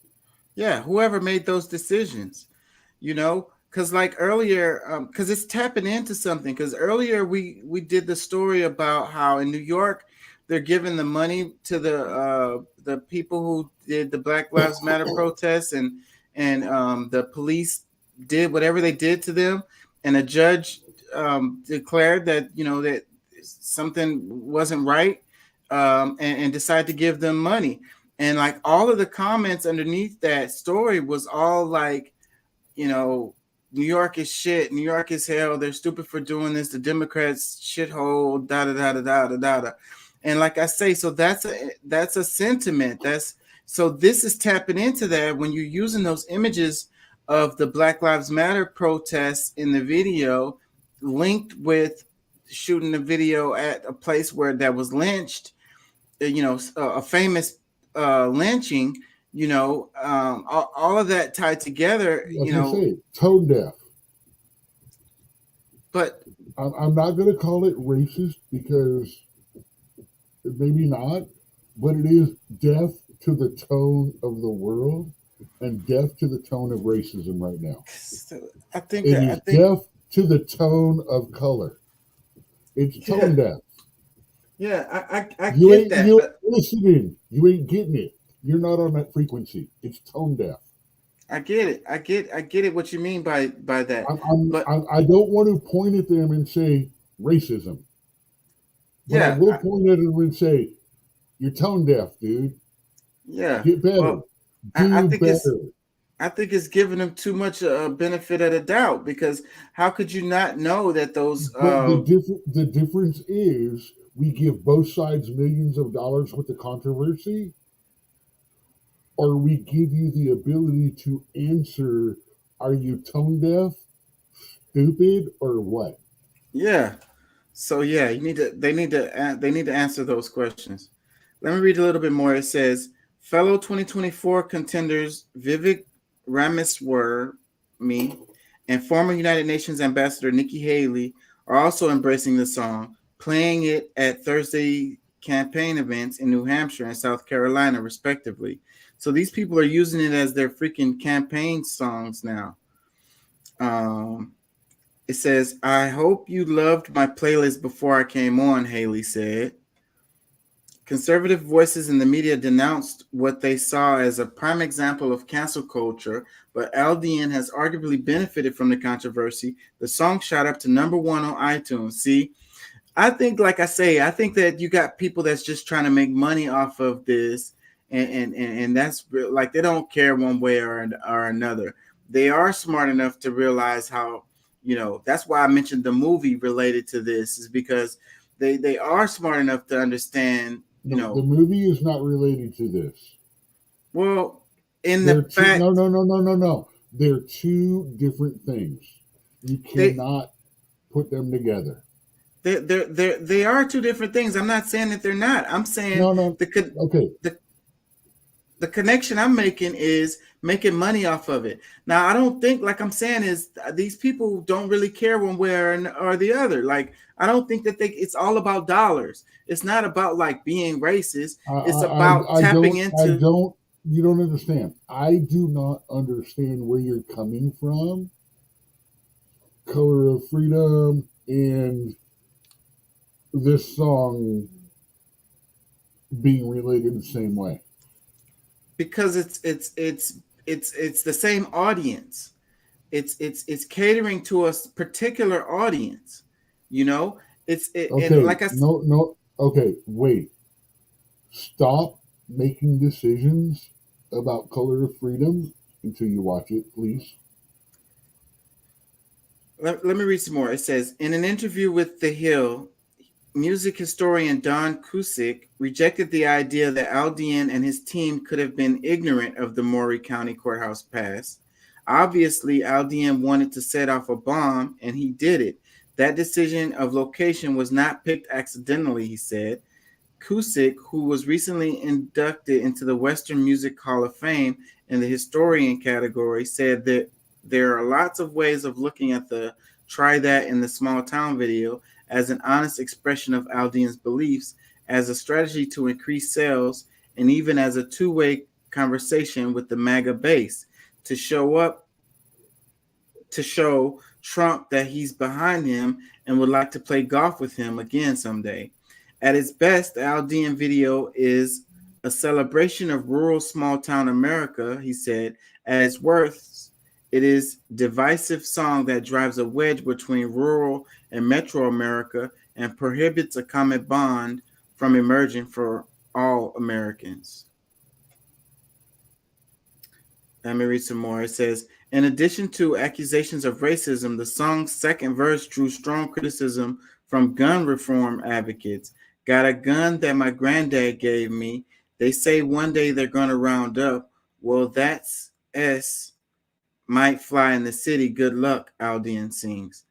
Tennessee State Representative Justin Jones, Democrat, who made national headlines earlier this year when he was briefly expelled from the legislature after joining a gun control protest during a floor session, condemned the song on Twitter. As Tennessee lawmakers, we have an obligation to condemn Jason Aldean's heinous song calling for racist violence. What a shameful vision of gun extremism and vigilantism. We will continue to call for common sense gun laws that protect all our children and communities, Jones wrote. It says the Georgia NAACP issued a statement noting that Aldean is a Macomb native, saying it is concerned that the small town Mr. Aldean is referencing may be Macomb, Georgia. Given Georgia's history of civil rights and recent social unrest due to race-based hatred, we strongly what's that? Macon, Georgia. Macon, Georgia. Given Georgia's history of civil rights and recent social unrest due to race-based hatred, we strongly urge Mr. Alden and his record label to align with 21st century and actual Georgian values. We look forward to a productive conversation about diversity, equity, and inclusion with Mr. Alden. Georgia has no place for hate and racism, the group said. We respect the First Amendment, but not thinly veiled threats of violence towards minority groups, voicing displeasure with social issues on injustice, it added. And even Aldean's fellow musicians threw some barbs his way, with Sheryl Crow tweeting at him that the song is not American or small town like, it's just lame. I'm from a small town. Even people in small towns are sick of violence. There's nothing small town or American about promoting violence. You should know that better than anyone, having survived a mass shooting, Crow said. Aldean was on stage during 2017 gun massacre in Las Vegas, which left 60 dead and hundreds more injured. As so many pointed out, I was presented at Route 91, where so many lost their lives, and our community recently suffered another heartbreaking tragedy, he said in his statement posted on Twitter, appearing to refer to the school shooting earlier this year in Nashville. No one, including me, wants to continue to see senseless headlines of families ripped apart. This isn't Aldean's first brush with controversy. In 2015, he took heat for wearing blackface. Jason Aldean. He took heat from wearing blackface while dressed as Lil Wayne for Halloween. He's also spoken out against vaccine mandates, and last year he was dropped from his public relations firm after transphobic comments from his wife, Brittany Aldean. My political views have never been something I've hidden from, and I know that a lot of us in the country don't agree on how we got back to a sense of normalcy where we go at least a day without a headline that keeps us up at night. But the desire for it to, that's what this song is about, he said this week. South Dakota Governor Kristi Noem, Republican, posted a video Wednesday defending the song, saying she was so impressed with it when it was first released in May because it talked about the value of small towns and how we have our priorities right.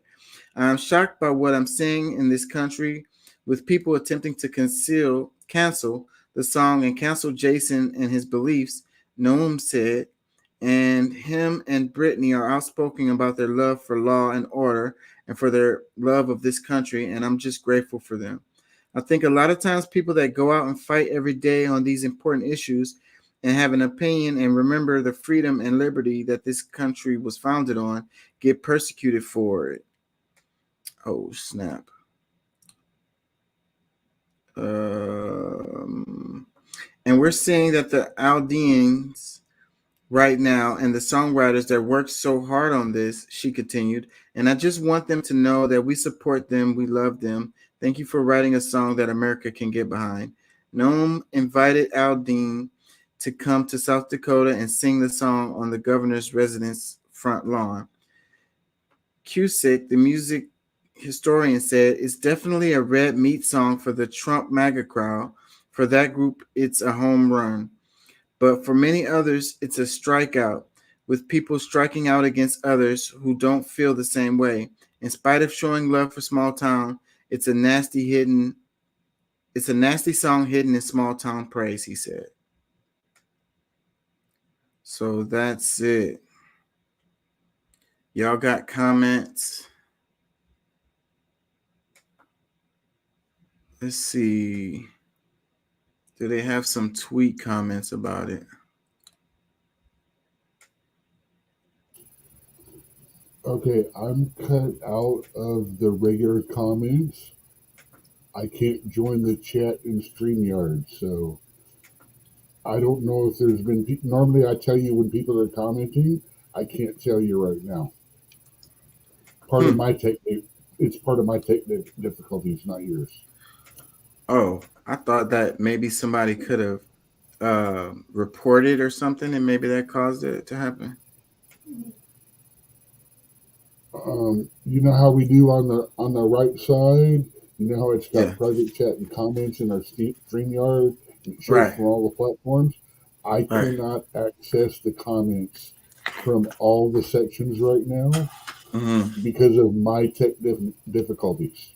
Well, there's no comments there. You're not missing nothing. Okay. We've got Cool. Yeah, we've got zero comments today. I ain't worried about that there aren't any. I'm more worried about that I can't see them. Yeah. You're not. Because There's nothing. Yeah. Hey, that's my job, man. That's my job. So there's a tweet reply right here. It has like a meme. It has like these two characters and a dog. It says, "Does he bite?" It says, "No, but he can hurt you in other ways." And then the dog says, "Try that in a small town." And then one of the characters are crying. So what does that mean? You can see the meme? Oh yeah. Try that in a small I know that on the internet, try that in a small town is definitely all over the place. They're using it in memes like crazy. Well, they're saying he's hurt by just being told that. That's an exaggeration one. Okay. Let's see.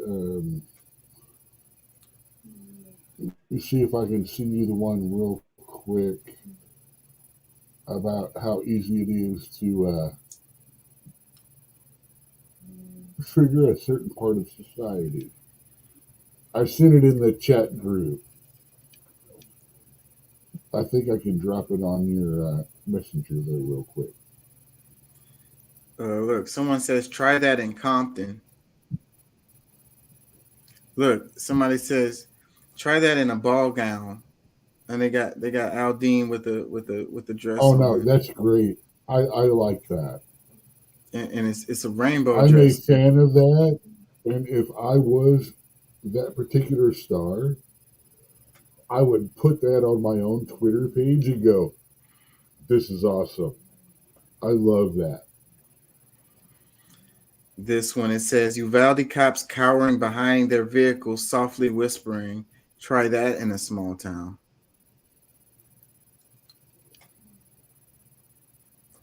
It's another comment says, OMG, he is claiming people will defend themselves in a small town if violently attacked.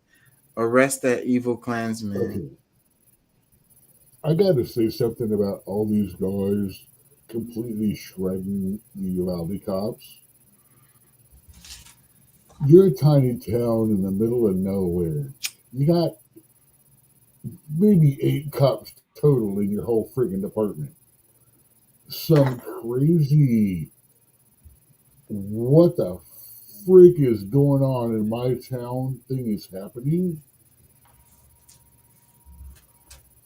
What am I going to do? Oh, wait.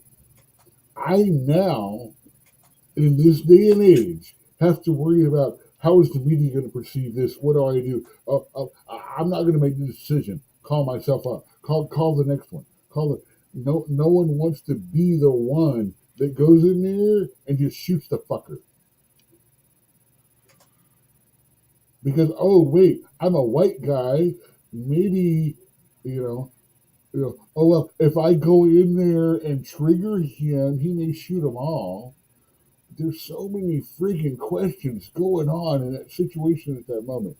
And no, I am not defending those Uvalde cops because their inaction and stupidity and not being able to follow what it is to be a police officer made bad it made it worse.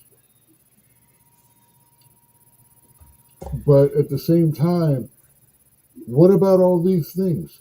Do you realize that a doctor who is at a car wreck scene and sees someone almost dying has to choose, do I save this person or do I risk a lawsuit so fucking bad? Do I get my job, my life, everything that I exist canceled because I made the wrong choice at the moment? I think that's a major problem with our system. These frivolous.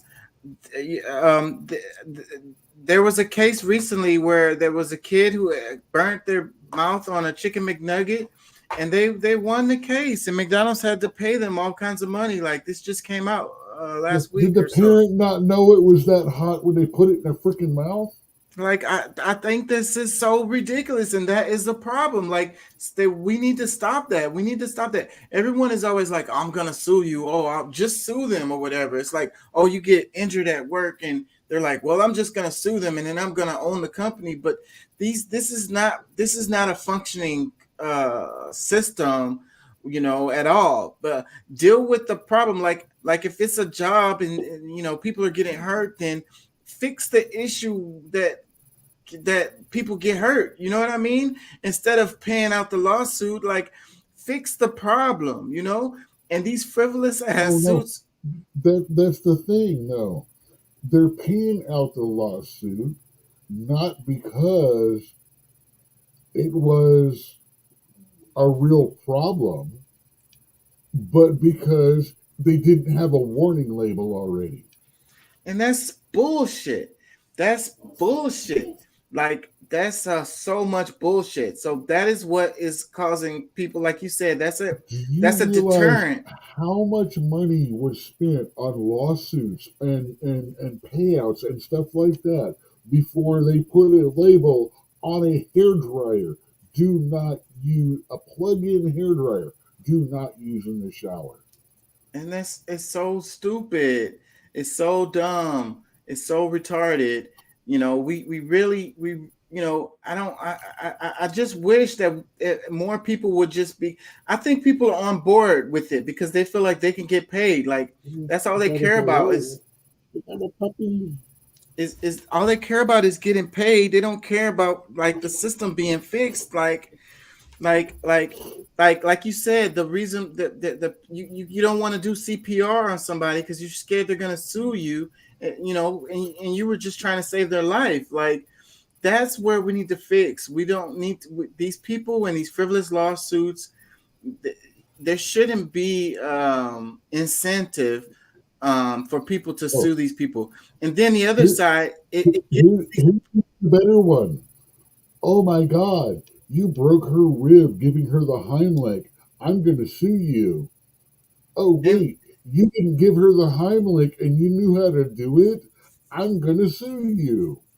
And on the other side, it gives these big corporations a pass because they have insurance policies, they have money put to the side to handle these suits, and like they pollute the water or they do something horrible, they put some bad ingredient in their stuff, and it causes people to have cancer or it kills them or whatever, and they just pay the suit and they go on with business as usual, continuing to poison other people or continuing to poison the water or whatever it is that they were doing. Like the suit gives them a pass to continue with business as usual.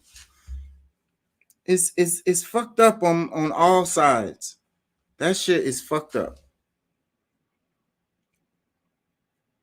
I'm about to wrap it. Let me do a couple of more of these tweet replies. It says, cuss out a cop, spit in his face, stomp on the flag. That's a line from the song. And underneath it, it has a picture from the January 6th. Yeah, but a cop, like one of the security of the building, like falling down the stairs and them like hitting them with the flag.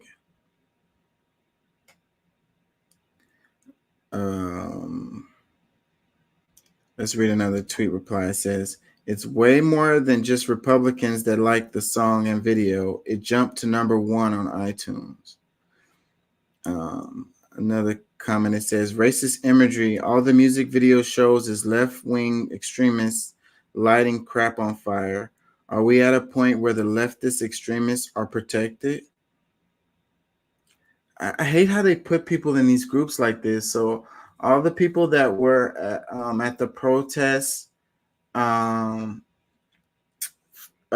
George Floyd or the Black Lives Matter protests, they were all left extremists. How do you come to that conclusion? Another one. Actually, most of them were just bored and angry from being locked inside. And no offense, it was legal to go out to the George Floyd protests, but it was not legal to protest the lockdown at that time. Yeah, and I think,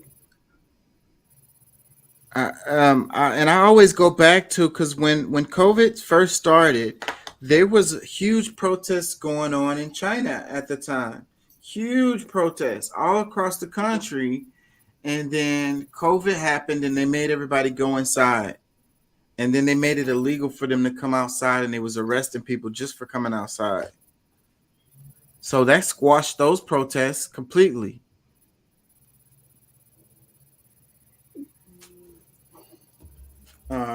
Another comment, it says, y'all better not listen to David Allen Coe if you're offended by Alden's song. Another comment, it says, let's make him a billionaire. Another comment, it says, what's Uvalde's population? Another comment, it says, he shouldn't have tried that in a small town. And it's got a picture. That wasn't a small town. Yeah. So this one sorry, that was a Roman trading area. That was Pontius Pilate. And no offense, what most people don't understand was Pontius Pilate turned down nailing him up 2 or 3 times. He's like, I don't want to do it. It's not my business. This is not my thing. It's not my thing. And the Jewish leaders kept saying, kill this dude. And when it finally happened, you know why? He went in, and this is where, what would Jesus do? Well, flipping tables over and whipping people is on the table. And what would Jesus do? And that's why he got crucified. He didn't get crucified because of all of this and the things he was saying. He got crucified because he fucked up the money. Let me explain the image for the audio listeners. So it says, he should have tried that in a small town with a little box above Aldine's head with him with a microphone. And then in the background, it has Jesus on the cross. Let me read another one. It says, so wait, in none of these scenes in the music video is the race of the violent people readily only assumed. So who then might be the actual racist? If you actually watch the video, I'm assuming you watched the video. Yeah, I watched it. You do realize most of the people they showed in the video were white people and not black people. Yeah, it was a mix. No, it was a mix, but if you take a good look, it was a good mix, solid mix, not just leaning toward one story or the other. And this is part of the marketing plan. It's like, no, we were showing all of it. It was a mix. We're not just talking about that kind of violence. We're talking about big town violence, not small town violence. Yeah. Dude, this is, the more we talk about this, the more I see masterful art. This is like Bob Ross painting a forest. and you don't have any idea what all these individual strokes he's doing has anything to do with it until you see the whole thing at the end. Yeah. Ooh, Another that's comment. good. I need to remember that. Another comment. It says conservatives, Republicans have embraced Trump's fascism, so this should surprise exactly no one. Another comment says, excuse me, leave Republicans alone. They happen to like racists, so." Another comment says, racist gonna racist. I don't get this one with the long arm. What are they trying to say with that? I don't get that at all. Another. It's a stretch. Oh, it's a stretch. Okay. Thank you, because It's I a would have never stretch. got that. I would have never got that. They're stretching to make that connection. And that's where I agree. The song is a great hometown anthem. The video is freaking sketchy. And I think that I'm going to lean with the artist toward his song. And I think the company is more at fault for the video. His label. Another comment, it says, only a racist would find this song racist. Another comment, it says, I have seen the video and would like to know exactly what racist imagery and threats of violence are you speaking about?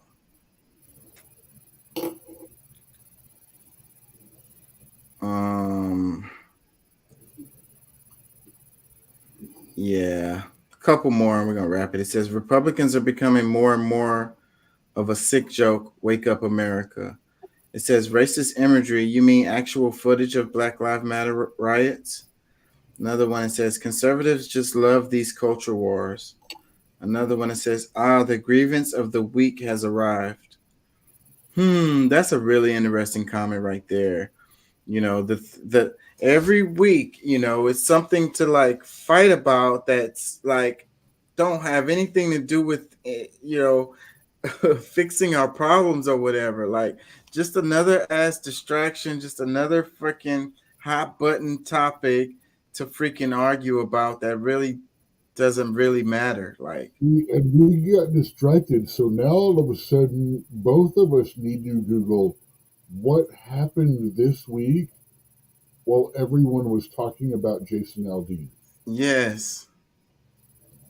And I know that sounds like funny. But you have a different algorithm from me. And that's exactly the kind of question we need to ask. What has been happening while this is distracting us? Yeah. Wonder what will pop up. I might click that tomorrow for tomorrow's show. Well, I'm writing it down to look at later. And see what pops up on my screen, and I'll just do it live on the show. Well, see, I've got one that I want to send you. I gotta find it.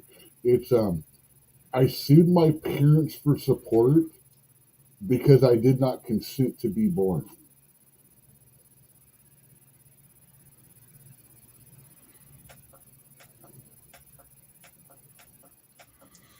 Yeah, I'm letting that make your brain explode because, yeah. There's videos linked to this. There's a chain. She adopted kids. I thought we could have fun with this one. Yeah. Yeah, I'm gonna have to wrap it. It was a bunch of stuff that I wanted to get to, so I'm already ready for tomorrow's show. Because I got a whole long list of stuff that I didn't get to tonight. We spent way too much time on the which one was it? A couple of stories we spent way too much time on. It's hard to move on. Well, when you do the truckers and stuff like that, Oh yeah, that's the You know, one. That's the one. We spent way too much time. you have two truckers that are part of this environment, that are part of our family, our program. Yeah. So yeah, we're going to be talking about that because we actually have an insight into that industry that other people don't have. So yeah, so that's actually an advantage that we have on this show No, over other yeah, shows. we heard truths that we're not going to hear through the news. We're not going to hear through the other side and stuff like that. We're hearing some truths from people actually part of that industry. Just like when people go off about, well, the tipping culture needs to end and shit like that and blah blah And blah. then me and you start It's going like, off. oh yeah, let's talk about that. Yeah. And the it's interesting that the Oprah story isn't bigger in the news with the guy who got the 99 years or whatever. It seems like that story would have been bigger because they're talking But about, she's not relevant anymore. I guess, but I mean, all of them talking about the child sex Man, trafficking A and all of Smith, that. peace and love to you too, A Smith. Yeah, peace and love, bro. Thank you for checking us out. And he be here all the time. He's always in here. Thanks for supporting us, bro. Yeah, so but with all of the stuff talking about save the children, that's like the biggest thing that they talking about, right? And then this story ties right into that. So it's kind of, you know, weird that story didn't get picked up and on every damn channel. But before we go, I want to ask you though, what do you think about the Theophobia thing?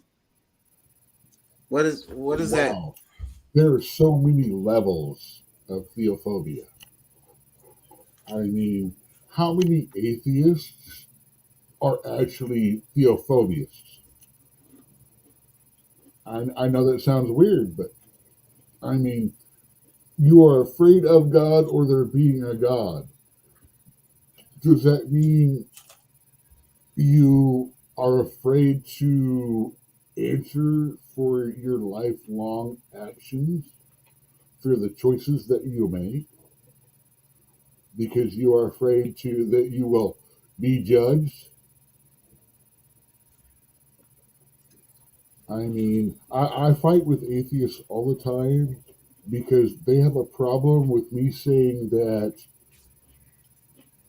atheism is a belief system because you believe there are no other deities or gods or there's no thing above that. So it is a belief system. Therefore, by nature, it is in itself a religion. I agree. So what do Then you I, think? well, then Wait, I, go ahead. I was going to ask you, what do you think about the religious people? Because it's like it says you're supposed to fear God, and then you got people who are afraid of going to hell or whatever. How does that fit in the theophobia? Okay, this is going to be a little clip. You might want to do it right there. There's an African folktale. This grandfather is taking his child to the market one day, and they walk. And when they get to the market, they see several blind men looking at an elephant and trying to describe the elephant. And I should do this in an accent, but I'm a white guy, and if I do an African accent, we're just going to fuck all kinds of shit up. But one of them feels the leg and says, the elephant is the trunk of is like the trunk of a tree.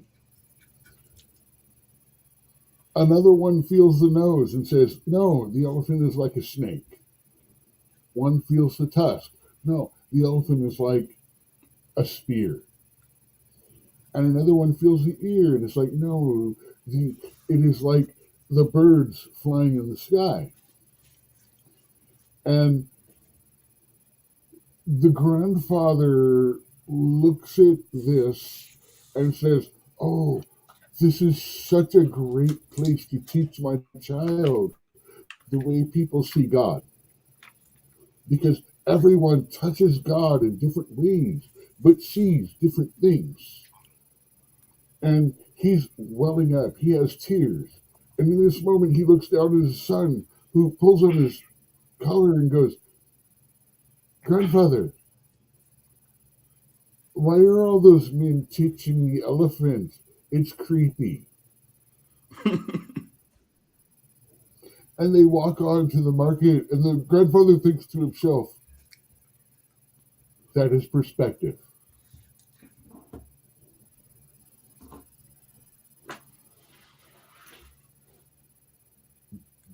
Good story, bad story, I don't know. I chopped it up. I have a really good version of it, but yeah. It's all about perspective, and everybody has their own personal relationship with God. And so, Exactly. but then, and in that way, you can't tell someone how to worship or what's right and what's wrong as far as the way that they worship, you know? So that's where I have a problem with people saying that you have to be Christian, or they have a problem with Muslims, or they have a problem with Hindus, You or know, atheism, like you said. the Celtic people say it really well. And it does no one any harm, so mote it be. If you're not hurting someone, if you're not oppressing, if you're not making it bad for someone else, then it's okay. That is your belief. It doesn't matter how you get to God. All that matters is you try to walk the path to understand there are things more powerful than ourselves. It's the journey, it's not the words, it's not the decision. You see one thing, I see another, but we both see the light, and while it speaks to you differently, it also speaks to me differently. And as long as we don't harm each other over that difference of opinion, then we're both seeking God. Because the ultimate thing is, and if you look at all the religions, it's we're just trying not to fuck shit up. We don't know what's out there. We're not 100% sure. That's why we change this shit up every couple of thousand years. 1,000 years. Now to hundreds of years. We're just trying to figure it out. The old rules don't apply to the new world, but the old stories do. Jesus says, I am now, I am the past, I am forever. That's not saying my word is the ultimate and in answer. That says my spirit, what I am, who I am, will evolve among time. It will be the answer for your problems in the future as well as it was in the past. You will be able to understand through my teachings, through my stories. And that is what most religions say. And that's just where we're at, and people don't understand. Religion that was formed is our basic mind, human fears, trying to cope with the reality of things coming. It is all about growth and understanding. It doesn't matter what faction you believe. It doesn't matter which version of God you believe. There is a higher power.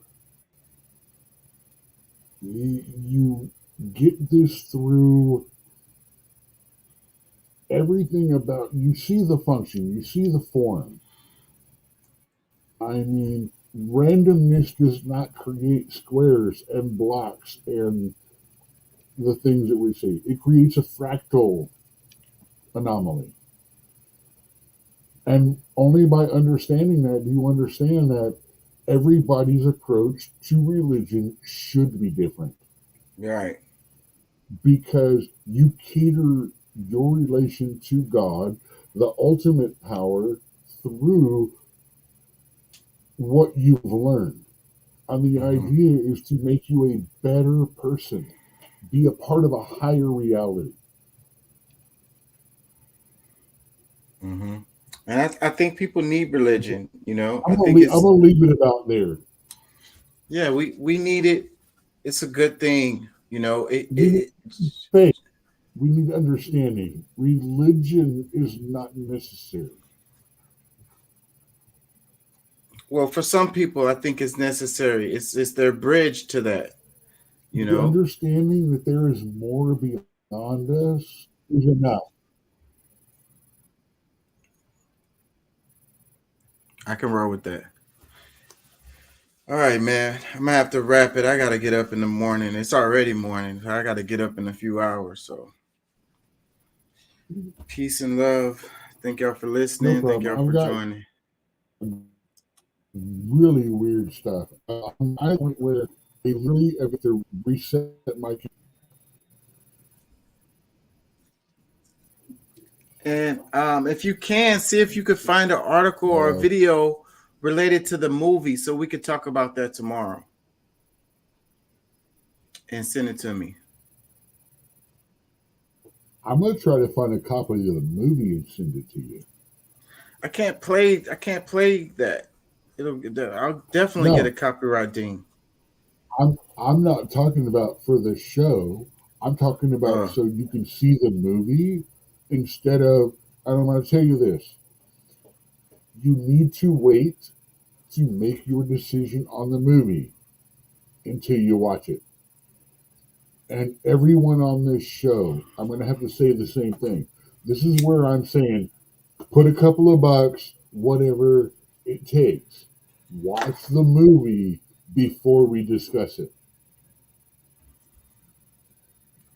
Because, yeah, this particular movie is too important to things that we say on both sides. And even watching it, knowing that it is trying to rally and perpetuate a conservative side, by watching it, we understand why the left wants us to not watch it. This is one of those where we need to watch and make our own opinion before we put either ourselves or our politics into it. Watch it as a movie. All right, man. Peace and love. Thank y'all for joining. Thank y'all for listening. We'll be back tomorrow. Peace. Out.